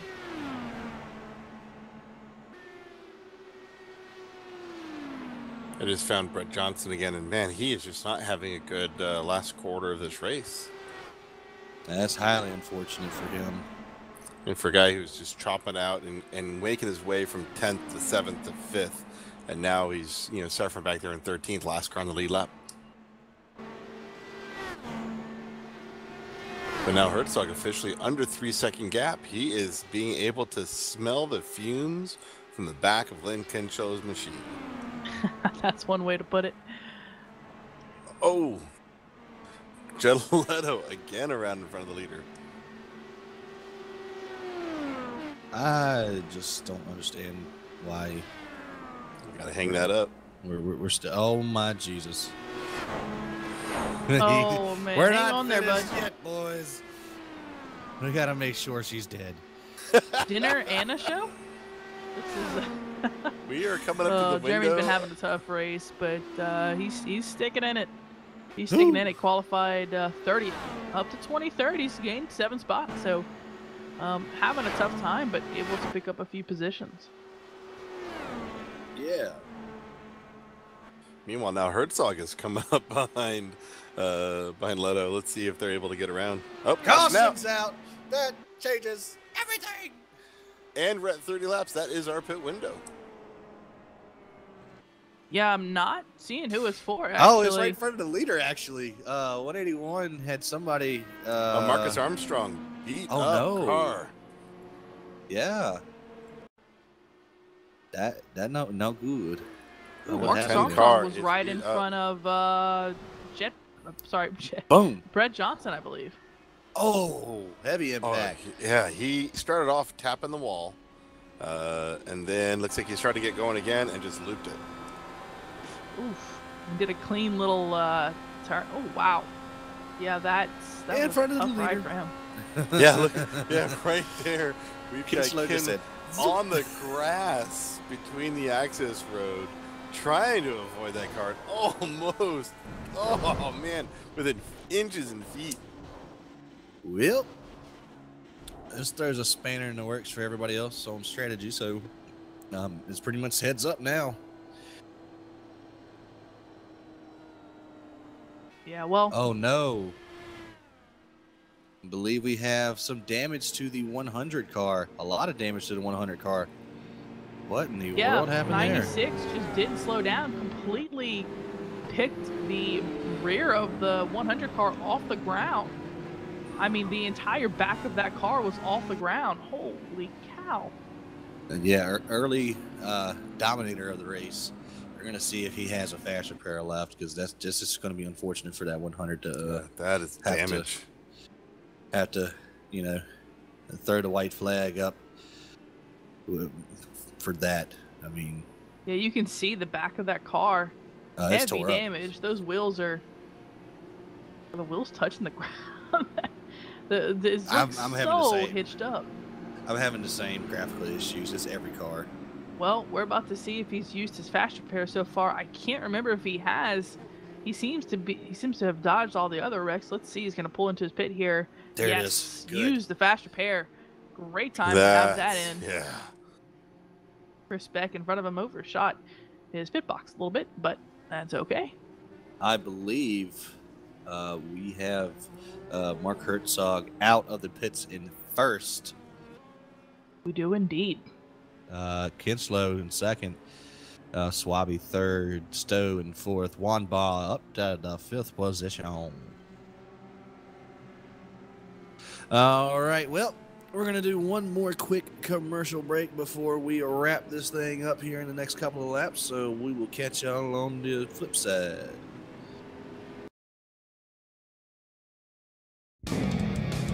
Cal Speed Karting is Southern California's premier outdoor karting center.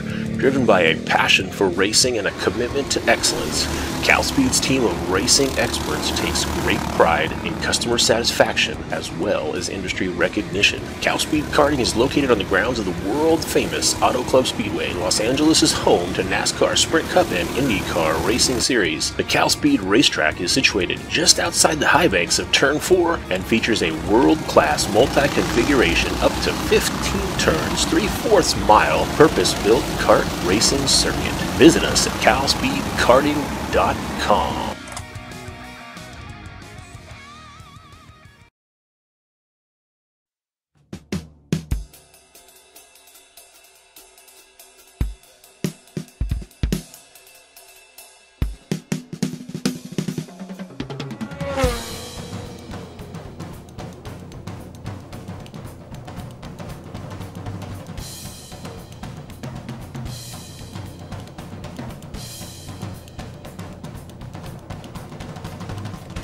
Fuel usage. averaging 0.10 gallons per lap. Pit stop, add 5 gallons. Change right side only. Hitbox in 10, 9, 8, 1. Bingo. 10-4, adding 5 gallons, changing right side tires.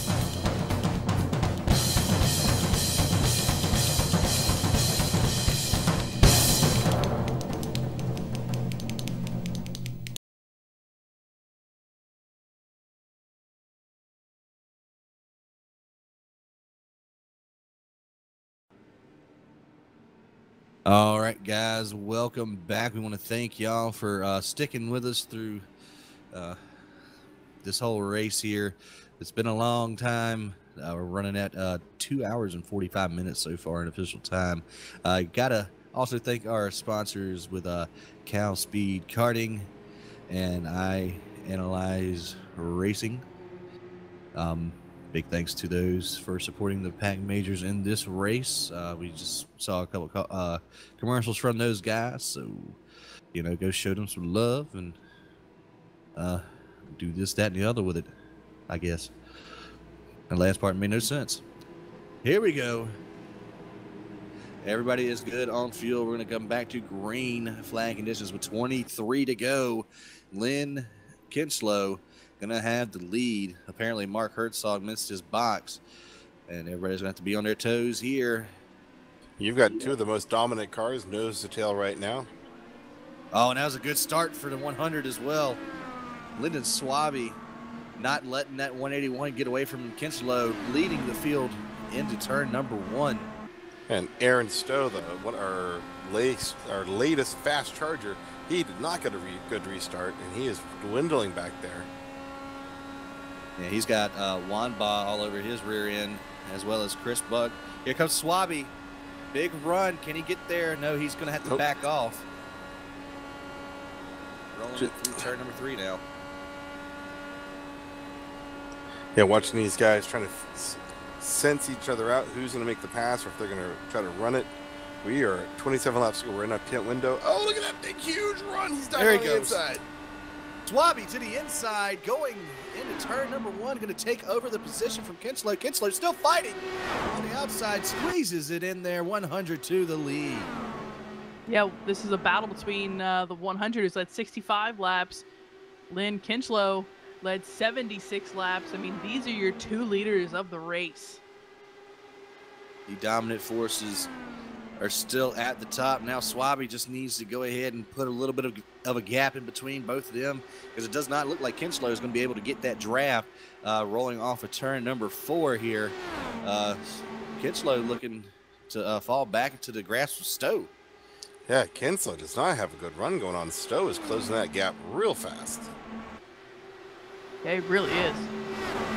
Aaron Stowe, man, he has made a beautiful recovery throughout this race. Qualified 13th, was up to the front for a little bit there, lost a few laps, and man, he's been stuck there for a while, but he's finally got back on the lead lap, and he's up to 3rd, looking for 2nd. Oh yeah, he's got a run coming up on Kinchlow. And look who's behind him.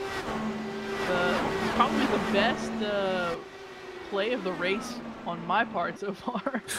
The crash dodging 45 of Scott Wanba, finally up into the top 5 into the 4th position. We're gonna call him the Limbo Master.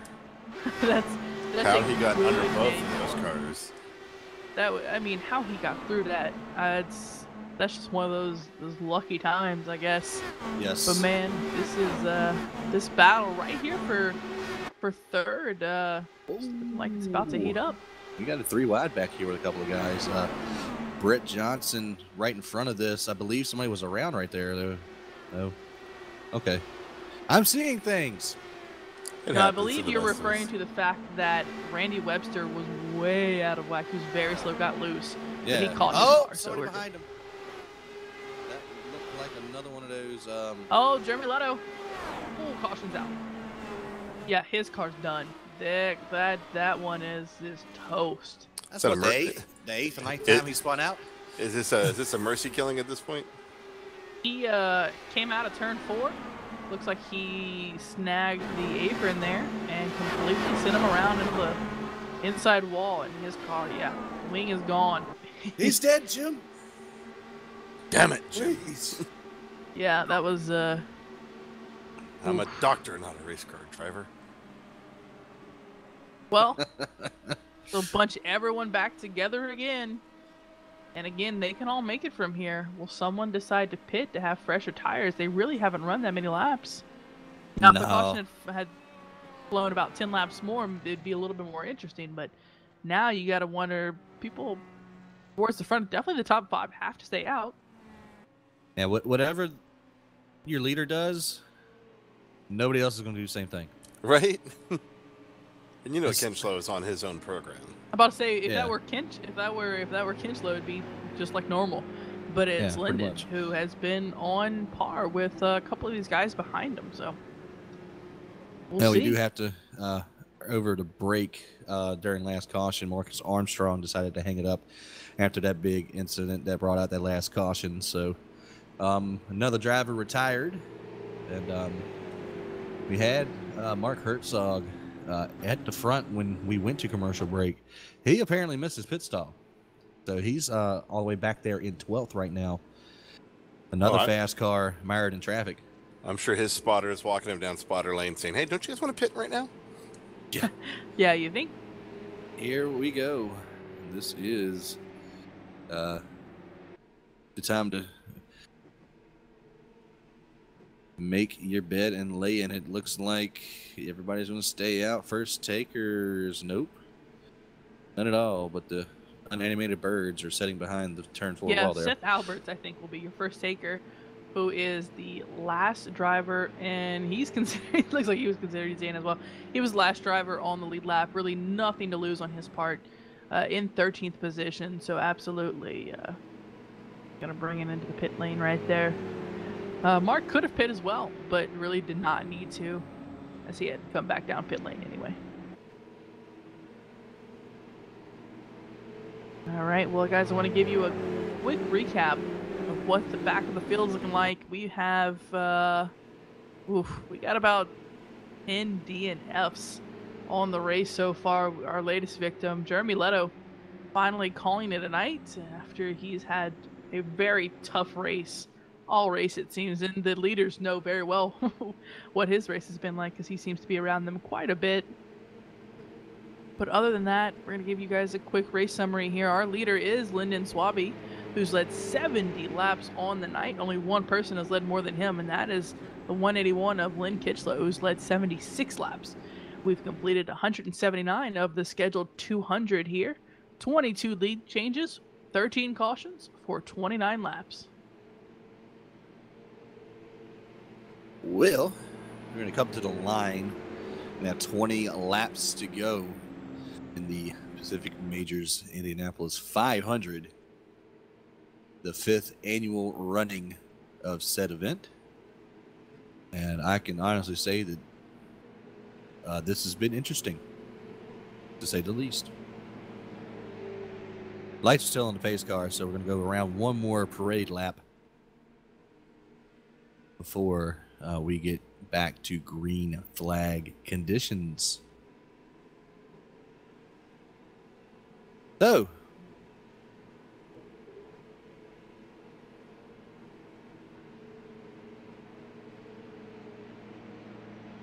all right.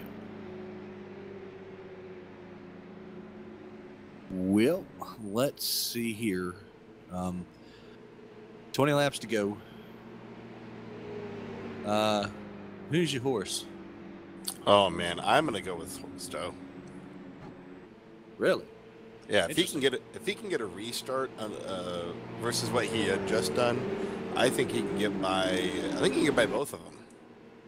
What about you, Katie? I'm sorry. Go ahead. Okay. My gut says Lyndon Swaby. It's just he was so dominant and really and not to give anything to Lynn Kinchlow. The only time that Lyndon really gave it up in the beginning was during pit stops when Kinchlow would stay out, and that's how Kinchlow really got his lead and was able to stay out front with the clean air. So I'm gonna go with the 100. That's just my personal opinion. All right, I guess I'll take the 181 and hope all three of them wreck. Just kidding. Back. Yeah. And here comes Scott Wabaugh missing the wreck of the top 3 to win. Yeah. All of them flipping down the front stretch. Yeah. Oh, man. One to his left, one to his right, and one over his head. What did... Yeah. Back that up. Let's look. I think the Hold on. just whomped the wall. What in the world just happened there? It looked like he was trying to shake his tires a little bit. He did bump the rear of his car. Goodness gracious. I would like to change my pick. Nope. All bets are closed. Pace car's off. We're back on the green. 19 to go. And we hit the line, and a great jump from the 81 underneath. Diving 99 into turn number 1 underneath the 100. Into the grass.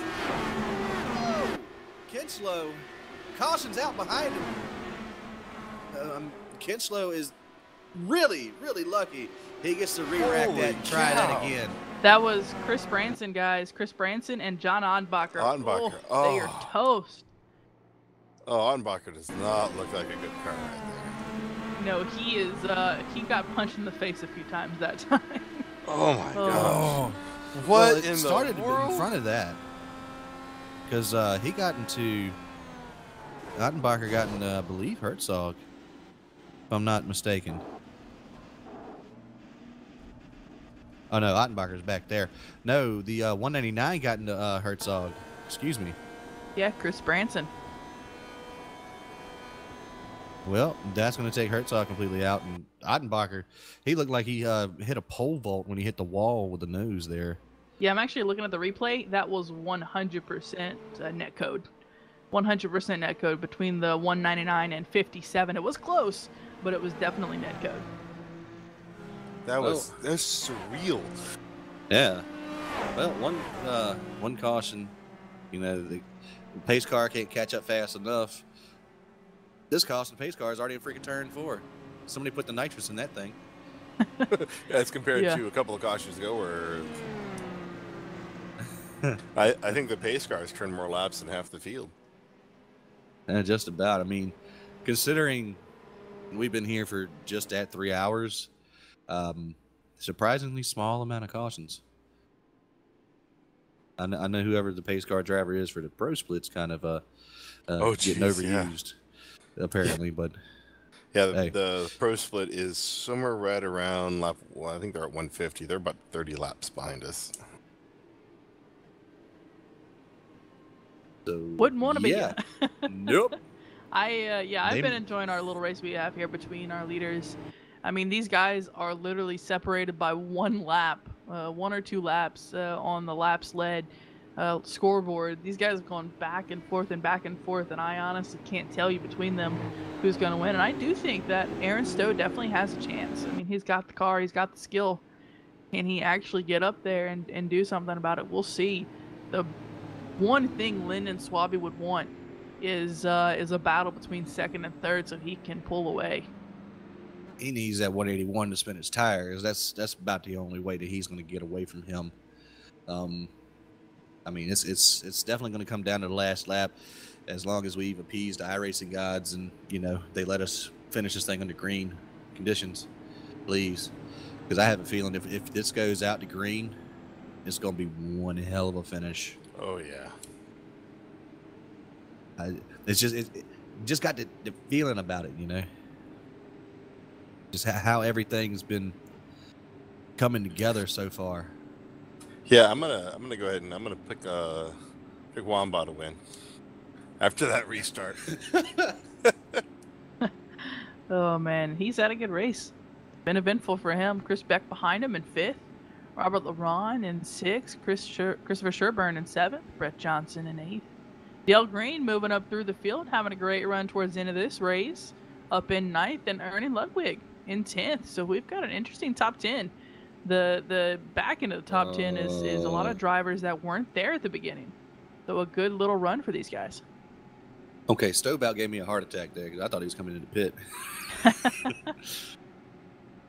I'm surprised Herzog hasn't come in to try to get that wing replaced.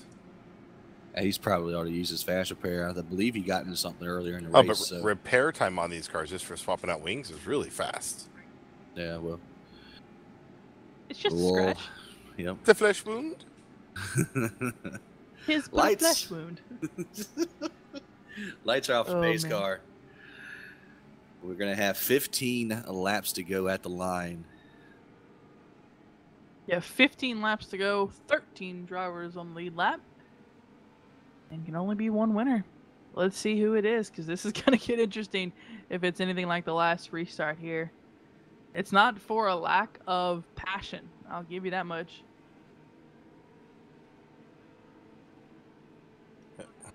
Everyone's getting their mindset right. They're gonna put their visors down, creep up on the bumpers of each other. They're about to go racing here in 2 more corners. I don't know if they're racing around here with a visor up. Something wrong with them.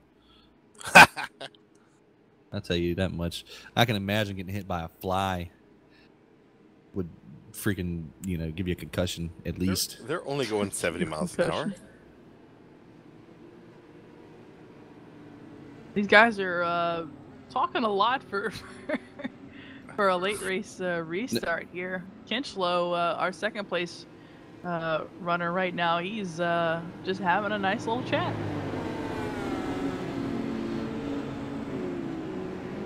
Here we go, potentially for the last time tonight. Pace car has got him working off of turn number 4. Lyndon Swaby going to have command of the field when he gets closer to the flag stand here. And down and away, he's gone. Green flag, back out in the air. All 3 drivers were testing each other's throttle and brake reaction. Oh, and look at that. Stowe is closing in, and we were looking for a 3-way hunt for the lead. Yeah, Kinchlow, much like the last time, went low. Back on the That pass almost replayed the exact same thing where he got a little too low, almost got loose there. He has been a big fan of clipping that apron throughout the night. Went to the Sean Bryson School of Racing. Ooh, bring it to the high side. Oh, trying Lyndon to make Swaby the power move. And look at the one 2 cars behind him with him. I don't like this. 100's out of the groove there. Stowe's going to try to creep in and take away second position from Swaby. Kinchlow and Swaby down the front stretch, drag racing it out. Ooh, Kinchlow looking to block 3 wide. Behind him. 3 wide! Oh, Stowe backs out. Yeah, Swaby backed out a little bit as well. One ball. Oh, back behind. Robert Laurent. Oh, no, that's Murphy, everybody. Murphy's upside down. Murphy, you got Christopher Sherburne jumped. Wow. Yeah, that's half of your top 10 in right the there. world? Who was that in front of him? That was Laurent, wasn't it? Yep. Yeah. Yeah, that was Laurent. That was Juan and Laurent together. Good Lord.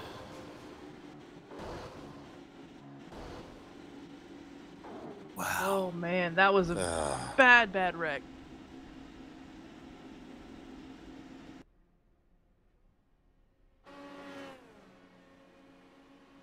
Good Lord, that was Laurent ridiculous. Pushed up.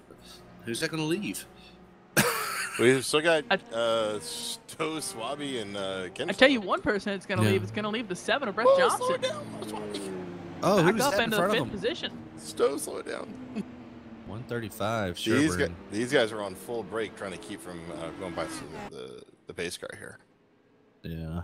This, I don't know who IndyCar would have for their official for driving, but I know if it was NASCAR, it'd be Jeff Bodine, and he'd be slow. Yeah, it's almost as if he has a speed limit. Just about. I mean, I don't know. I know he blinks in and out every once in a while and scares the crap out of me. Tell you what, Mark Herzog, that car is so wrecked right now. I don't know how in the world he is going. Bad luck. It is toast. And I tell you what, someone in front of him Sherburne in 9th position. Or Swaby. Nope, Swaby ain't going. Alberts. Where in the world did he come from just hanging on throughout the race, and he's up into the top 10? Well, he's been hanging on, that's for sure. Yeah.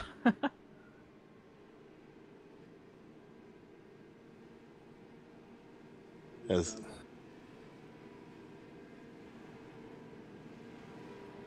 Yeah, Swaby pulled a huge fakie. He had fully looked like he had committed to going to the pit lane, and all of a sudden darted out. Yeah, if the restarts are correct, if the 10 laps to go, all lap down cars should move to the back. Yes. All lap cars will move to the back.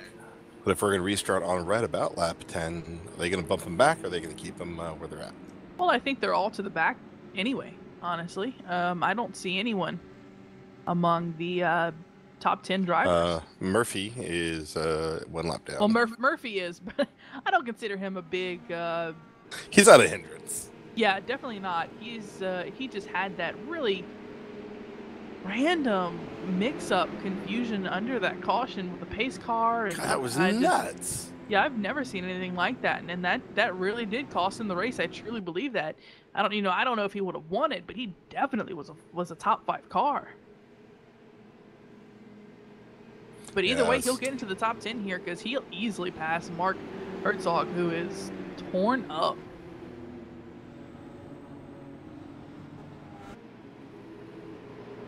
Yeah. Just a little bit. Exactly. Just a little bit. I didn't realize any car could have modifieds. Right? Should get the lights off the pace car here. We will go back to green with 10 to go. Just, you know, nice little parade we got going on here. Yeah, just Little everyone cruising, trying to get those caution laps done. Sunday stroll.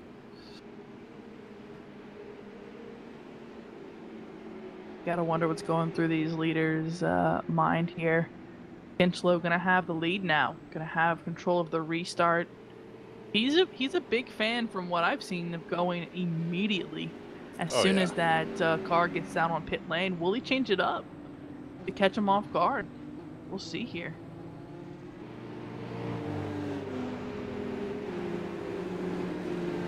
Yep, all of the lap down cars are dropping at least out of the lap cars way, so looking like they're keeping up on that end of the agreement. It's funny, we have two independents leading. You got two from Thunder Road right behind him and Stowe and Beck, and then you got Johnson and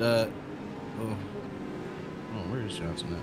He's Johnson's fifth. with Dog Bear, and then you have Dale Green with Gone Broke in the 250, and almost identical cars, which yeah, but Means absolutely nothing, but it's Yeah. it's nice to know. It's nice to think.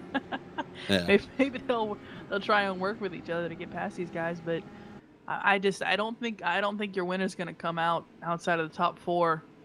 I don't think your winner's gonna come outside of the top 3, but we'll see.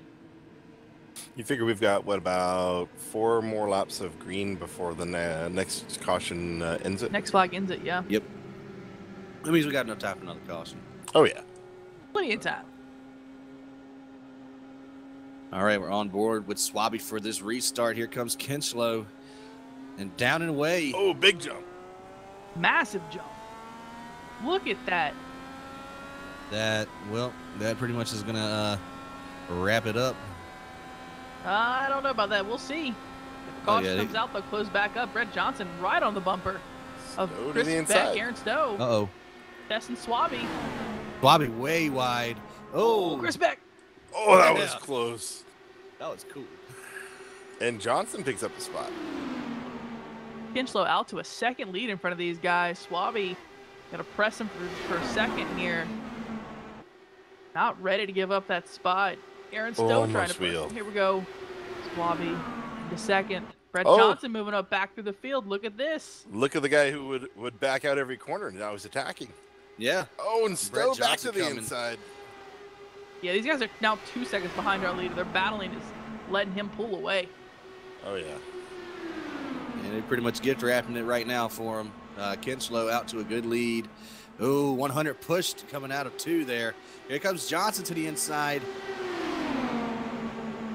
Johnson, who's been patient all race long, 10 to go. The animal has come out. Oh, here we go. Getting close. Man, they are so close. Off the corner back behind him, Chris Beck, Dale Green trying to join this battle. And there goes Aaron Stowe. Aaron Stowe pulling away from him. Yeah, he gone. He gone, but he's still over 2 seconds back from Lynn. Yeah, I think he really needs a caution. That's the only way that's going to happen. But it's going to need to come out soon because past 3 laps, it's done. Oh, Swabby in the wall. Oh, Uh-oh. Swabby's Got pressed trying. up. Luckily pulled off the wall just in time. Chris Beck going to take the spot from him. That's heartbreaking. Ooh. Just Wow, about Swabby, it. that was close. He's That not was giving up. close. Oh, in the wall. Oh, Chris oh Beck. my good lord. Man, these guys are Respect pushing your these cars. cars, man. No. Contact. Little bit of Save a it, netcode save there. it. Becca's got it. Look at behind him, Back Herzog. is falling. Herzog moving into the 6th position. What in the world? Someone got his nose fixed. Oh, man. Look at this. Brett Johnson trying to catch Aaron Stowe while Herzog is passing Dale Green for 5th. Look at Herzog with a wounded car. Love it. Meanwhile, yeah, Johnson trying to close up on Stowe, and Clinchlow just gone. Yeah, he shot out a cannon on that restart. We are about at that marker. I think this is going to seal the deal unless he messes up. We only have about an average of 4 laps for a caution, so yeah, we're one less than the NASCAR boys. So we possibly could get a caution right here and go back green for a green-white checker. He's going to take the flag this time. So, yeah, 5 to go as he crosses the line. Next flag should end it. Added the lead ever so slightly. Another 10th advantage to Kinchlow. Aaron Stowe in that 99. Just a battle all day for that car. Back on the lead lap in 2nd place, but doesn't look like he is going to be able to catch that 181. Try to pull off this win, and then Brett Johnson coming alive at the end as well, all the way back up to 3rd. Yeah, got a little battle back here, guys. Ernie Ludwig. Yeah, Chris Beck just hit the apron. He is dancing all over the place, and he's losing it. He's losing it. Oh, there it is. Oh, yep, there's caution. He's gonna come back up. And on the track, yep. Oh, clip. Oh, I think that was Brian Goodard, but he's fine. He is okay. Looks like that's pretty much gonna call it. We're gonna have about 6 minutes worth of pacing, and about checker flag. 1 lap too late for that caution for any of the rest of the top 5 to have a chance. Aaron Stowe in 2nd, Brett Johnson in 3rd, Lyndon Swaby in 4th, Mark Herzog in 5th. What a recovery from him. It had a great run there. Fortunately for that 181, the most dominating car is actually going to pull it off here.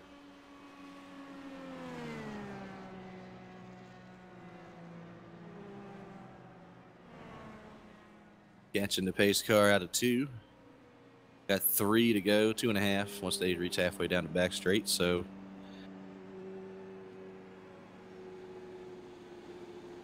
what? Herzog has a pit crew for sale used. I thought that's what he said. I was just trying to make sure. I think everyone's kind of having a breath of relaxation knowing that this job is done. Just gotta close out these last couple of laps.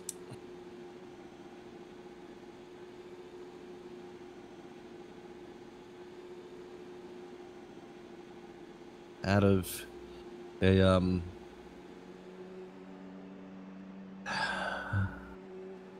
league that's normally dominated by the big teams out here, an independent in Kinchlow is going to win this thing. Just That's crazy. Impressive. And I mean, he qualified, gridded 25th, technically qualified in 28th, but a couple of people ahead of him didn't show up this afternoon. But man, yeah, if you would have told me that this was the top 5, I wouldn't have been surprised. But the way that it got to be the top 5 was the interesting part.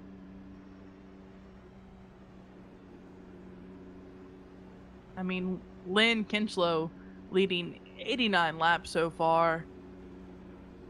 So with the amazing recovery after the incident he had, Brett Johnson losing some time on a pit stop, able to recover to get a podium finish. Lyndon Swaby leading 76 laps. Early dominator of the race. Going to bring it home in 4th. And Mark Herzog, I think the highest in points right now among these racers here. He needed a good finish to stay in the points, and he got it. Yeah, good points day for those individuals there.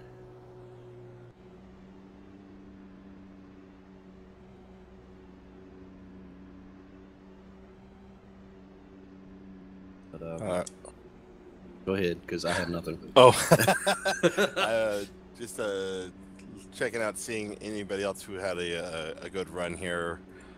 Kyle Murphy was pouring on the back, making some passes. Although he is a lap down car, he was just as we've seen him in the past, just passing people in a hurry. Honestly. Speaking of Murphy, he is asking the top 9 if they need to stop and get some fuel. Yeah. Like now. Well, unfortunately for him, even if they stopped, it wouldn't help him because he is a lap down. Well, I think he can stop and get some water. But I like his strategy. I do. I like his strategy. Absolutely. Look. Uh-oh. Couple of drivers faking about to go down pit lane, but yeah, Kyle Murphy, he's a very fun driver to watch, and I really do think he would have been in the mix at the end if that he got really screwed. weird caution did not happen.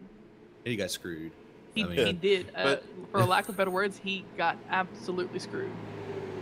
But white flag on the speedway now. So you gotta appreciate Seth Alberts bringing it home in a top 10.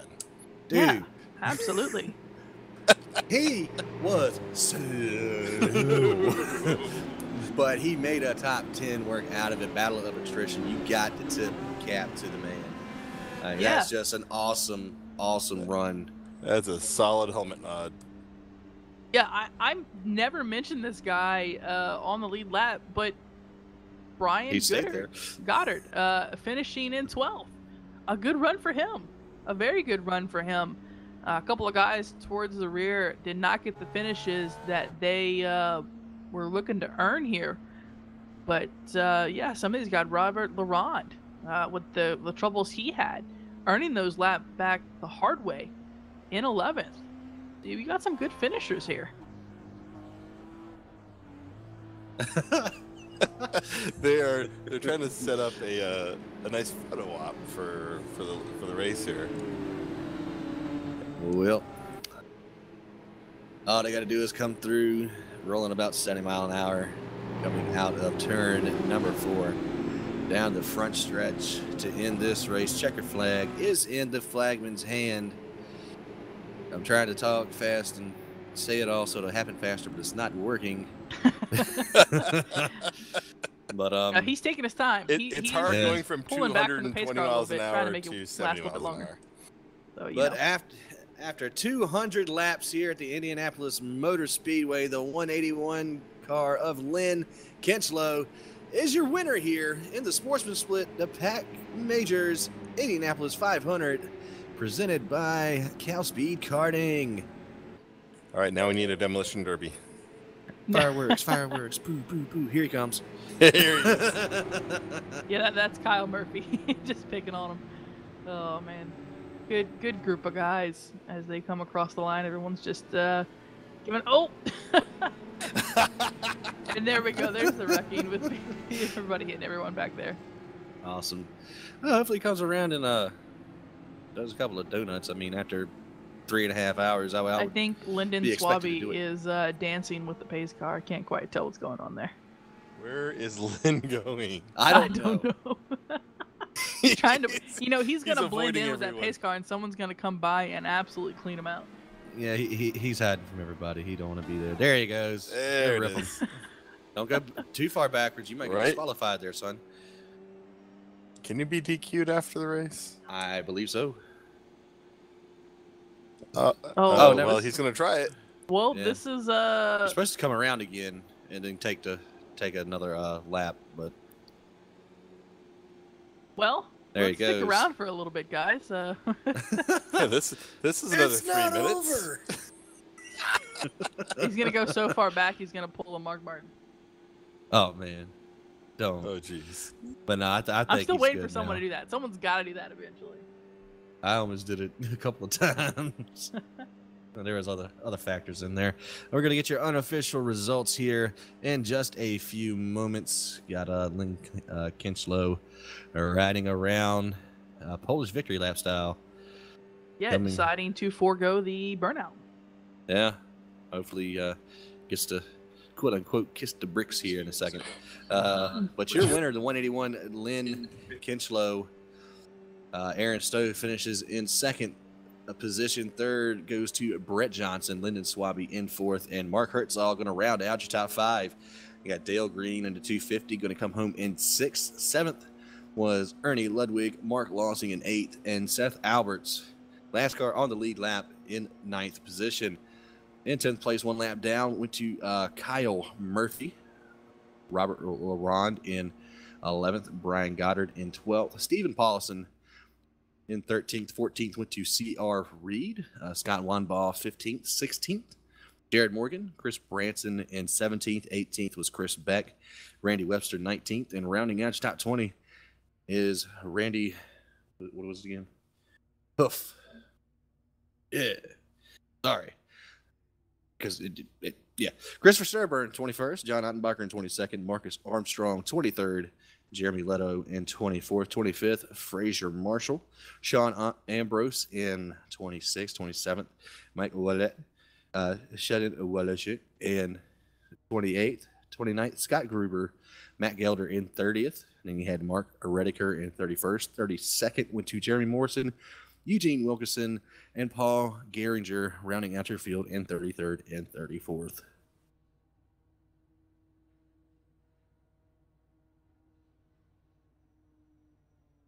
Going to try to see if we have anybody come in for some sweet interviews.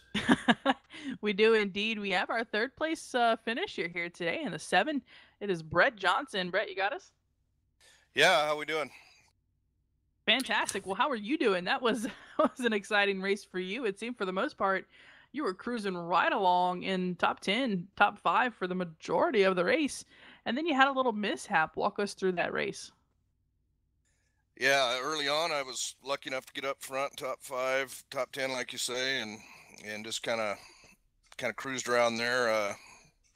Towards the end I got a black flag. My pit limiter didn't take, and ended up getting a penalty there, but the way the yellows worked out, I managed to get back in there, and that last yellow came out just right for fuel. So yeah, lucky enough to finish third. Man, that was great. We liked watching how you were very patient throughout your passes, and all of a sudden here in the last 10 laps you went straight beast mode. Yeah, I tried to be patient all the way through, long race, and did really well at it, like you say. And then yeah, it was time to go at the end there. So wow, that was fun. Yeah, man, you did great. Was that your first Indy race with the Pacific Majors? It is, yeah, first one. My work schedule has been conflicting, so I kind of had this on the calendar for a while, and was really looking forward to running Indy. So, and I love these cars, so yeah, it was great. Long race. Oh my gosh, yes, that was a little different than the Thursday night league races that you've been doing. Oh yeah, way different. My back may never be the same. All right, man. Well, hey, give some shout out to sponsors, family, friends, anybody watching. Well, first off, Cal Speed Karting for sponsoring tonight's race. Thanks to them, and Mike and Wayne and everybody at PAC Majors that make this happen. And then a big shout out to Wayne Hutchinson, who put a lot of work in on the setup. It was awesome. And Dono and Katie and all you guys at OCTV. Can't wait to watch the broadcast. All right, man. Well, thank you for coming out. Great race. It's enjoyable to watch and crazy fun to watch those last few laps with you. All right. Hey, thanks, guys. Yeah, appreciate it, Brett. Have a good one, man. That was a great race by Brett there. It was very impressive, and we congratulate him on that top 3, and we'll see him, I believe, next Thursday. And unfortunately, it doesn't look like our second place finisher, Aaron Stowe, will make it here. We wish him the best of luck going forward and congratulate him on his second place finish, which means we're going to move right on to our race winner in the 181, Lynn Kinchlow. How's it going? It goes well considering the fact it's victory lane. So yeah. Yeah, I would say so. Well, talk about that race there. It seemed like it was a little eventful. You had your own strategy that, really didn't matter in terms of everyone else. You were really focused for the most part of the race. You ended up leading 91 laps, which were the most led. And just tell us about how you think your race went. Yep. It was I would call it a neutral chaos strategy for the Atlantic Motorsports Honda, where basically I had certain numbers I wanted to run in terms of where I wanted to pit, run, by the gallon. So whenever there was an opportunity to pit, taking the yellow, everybody else would take the caution, and I would just keep it for myself, get out front. And truth be told, yes, it was a very chaotic way of doing it because I was doing it on purpose to pin a lot of the guys that I was racing around laps down. Just trying to keep competition away from me for the later parts of the run, and it seemed to work. There's only 9 or some odd cars on the lead lap. Yeah, that was a great strategy. Yeah, and keep going. Oh no, it's just the way you laid it out and the way you stuck to it was fantastic. Really showed a great mindset and great focus to not be tempted to follow everyone else there. Yeah, and I have to really thank Joe Goose. He puts together the Joel real timing software. That's what I utilize to Nice. put together my strategy. Being able to keep tabs on cars that I would ultimately be racing for the win with, the 100, the 99, some of those guys, basically being able to run not necessarily within their speed, but close to it, a couple of tenths at a time, and just make sure that I didn't do anything stupid. There was many points in the early race where I had to, I would let guys go even though I could probably contest those positions, but it doesn't really matter in the long run if I'm going to pit on a different cycle from them. That's awesome, man. Well, the way to that's a thinking man's race, and you did a fantastic job thinking it through. My hat's off to you. That was awesome. Thank you. All right. We real quick. I don't know if you've finished in the top 3 with us before, but we allow you to do little shout outs and give some love to friends and family. Who do you got for sponsorship? Who do you want to talk to real quick? Well, I have informal sponsorship from EVLGG server-based company. We do mobile servers. We do other game companies servers. I'm also running with Atlantic Motorsports. This is a team that's normally doing R Factor 2. We just recently completed the VEC series, and we're starting to work our way back into iRacing. And this is pretty much our first major foray into here. Shout outs to Love Cycling Studio, Austin, Texas. Got them on the wing somewhere. What else do I have on this car? I don't have my car handy here, so I have to guess at this. Let's see. Oh man, you've done great today. Thank you. And hey, there's a squeaky toy in this background. I have to go ADD here. Squeaky toy. Sorry, my dog is going nuts. Good. That makes one of us.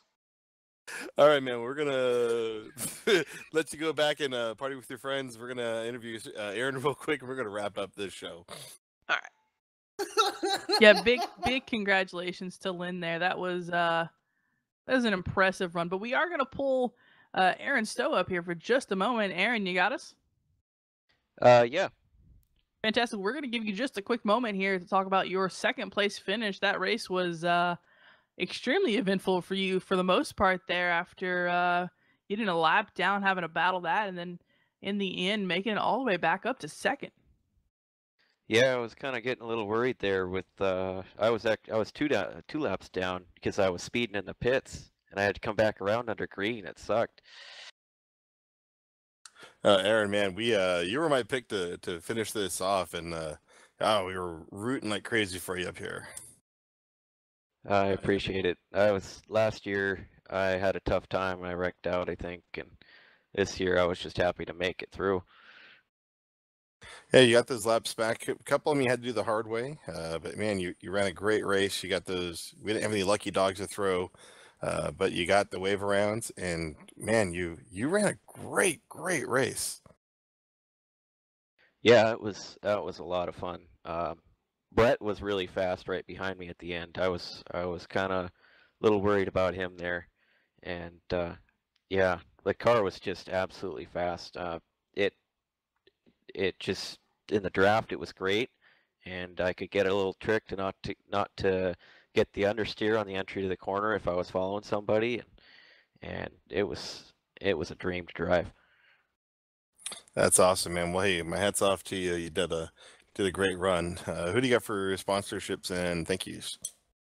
I just gotta thank my team, Thunder Road, Mike Willett, Chris Beck, Ray Fournier, Stephen Paulison, and Mark Armstrong. All right, man. We're gonna catch you on the other side and see you again at the next race for the Pacific Majors. I will see you at Le Mans, I guess. Oh, that's right. It is Le Mans. Cool. That'll be a fun one. Yes, it will. All right, Aaron, we appreciate it. And again, congratulations on your second place finish here. Thank you, guys. Yeah, it was a great finish by those guys. I wish they would have gotten down to the last lap. I wish it would have finished under green. But hey, that's just the way things work. And big congratulations to Brett, Aaron, and Lynn as they finished out the podium there. And I'm going to leave my final thoughts very simple.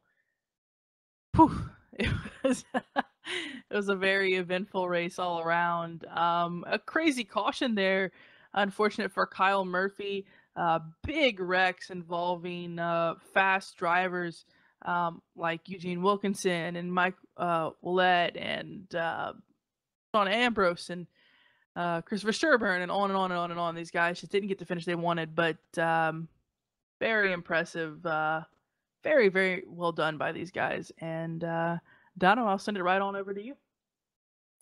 Yeah, overall, the race started completely different than what we were expecting, which was fun. And then, got our traditional, what we're used to, seeing some cautions, breeding cautions, strategies. Very interesting to follow along with what Lynn was doing, watching some of these guys have good runs, bad runs, just those unfortunate wrecks for the guys like Olet and Willett and a couple other guys just had really crappy runs and some unfortunate luck come their way. But the last half of that race, especially the last 50 laps where the drama really unfolded, always fun to see something like that happen.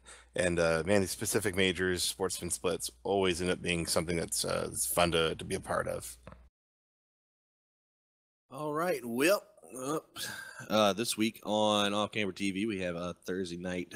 We're ending the Northwest Truck Series chase. Going to go to Homestead next week for the playoffs, but that'll be Thursday. And in 3 weeks' time, we'll be back here for the Pacific Major Sportsman Split for the 4 hours of Le Mans. Hopefully they add the new GTLM cars that are coming to iRacing next week. That would be awesome. But yeah, we'll be here the 25th of June, 8 o'clock Eastern, 5 o'clock Pacific time with the Blackbird Anesthesia Consultants 4 hours of Le Mans. So be on the lookout for that. And yeah, we're pretty much done for tonight. It's been a long day, so we're all gonna go hop out of here and grab something refreshing to drink, hopefully. So for Katie Reed, Donovan Johns, and Tony Knuckles on the ones and twos, my name is Wes Thumb S, and we are out. Thank you for watching.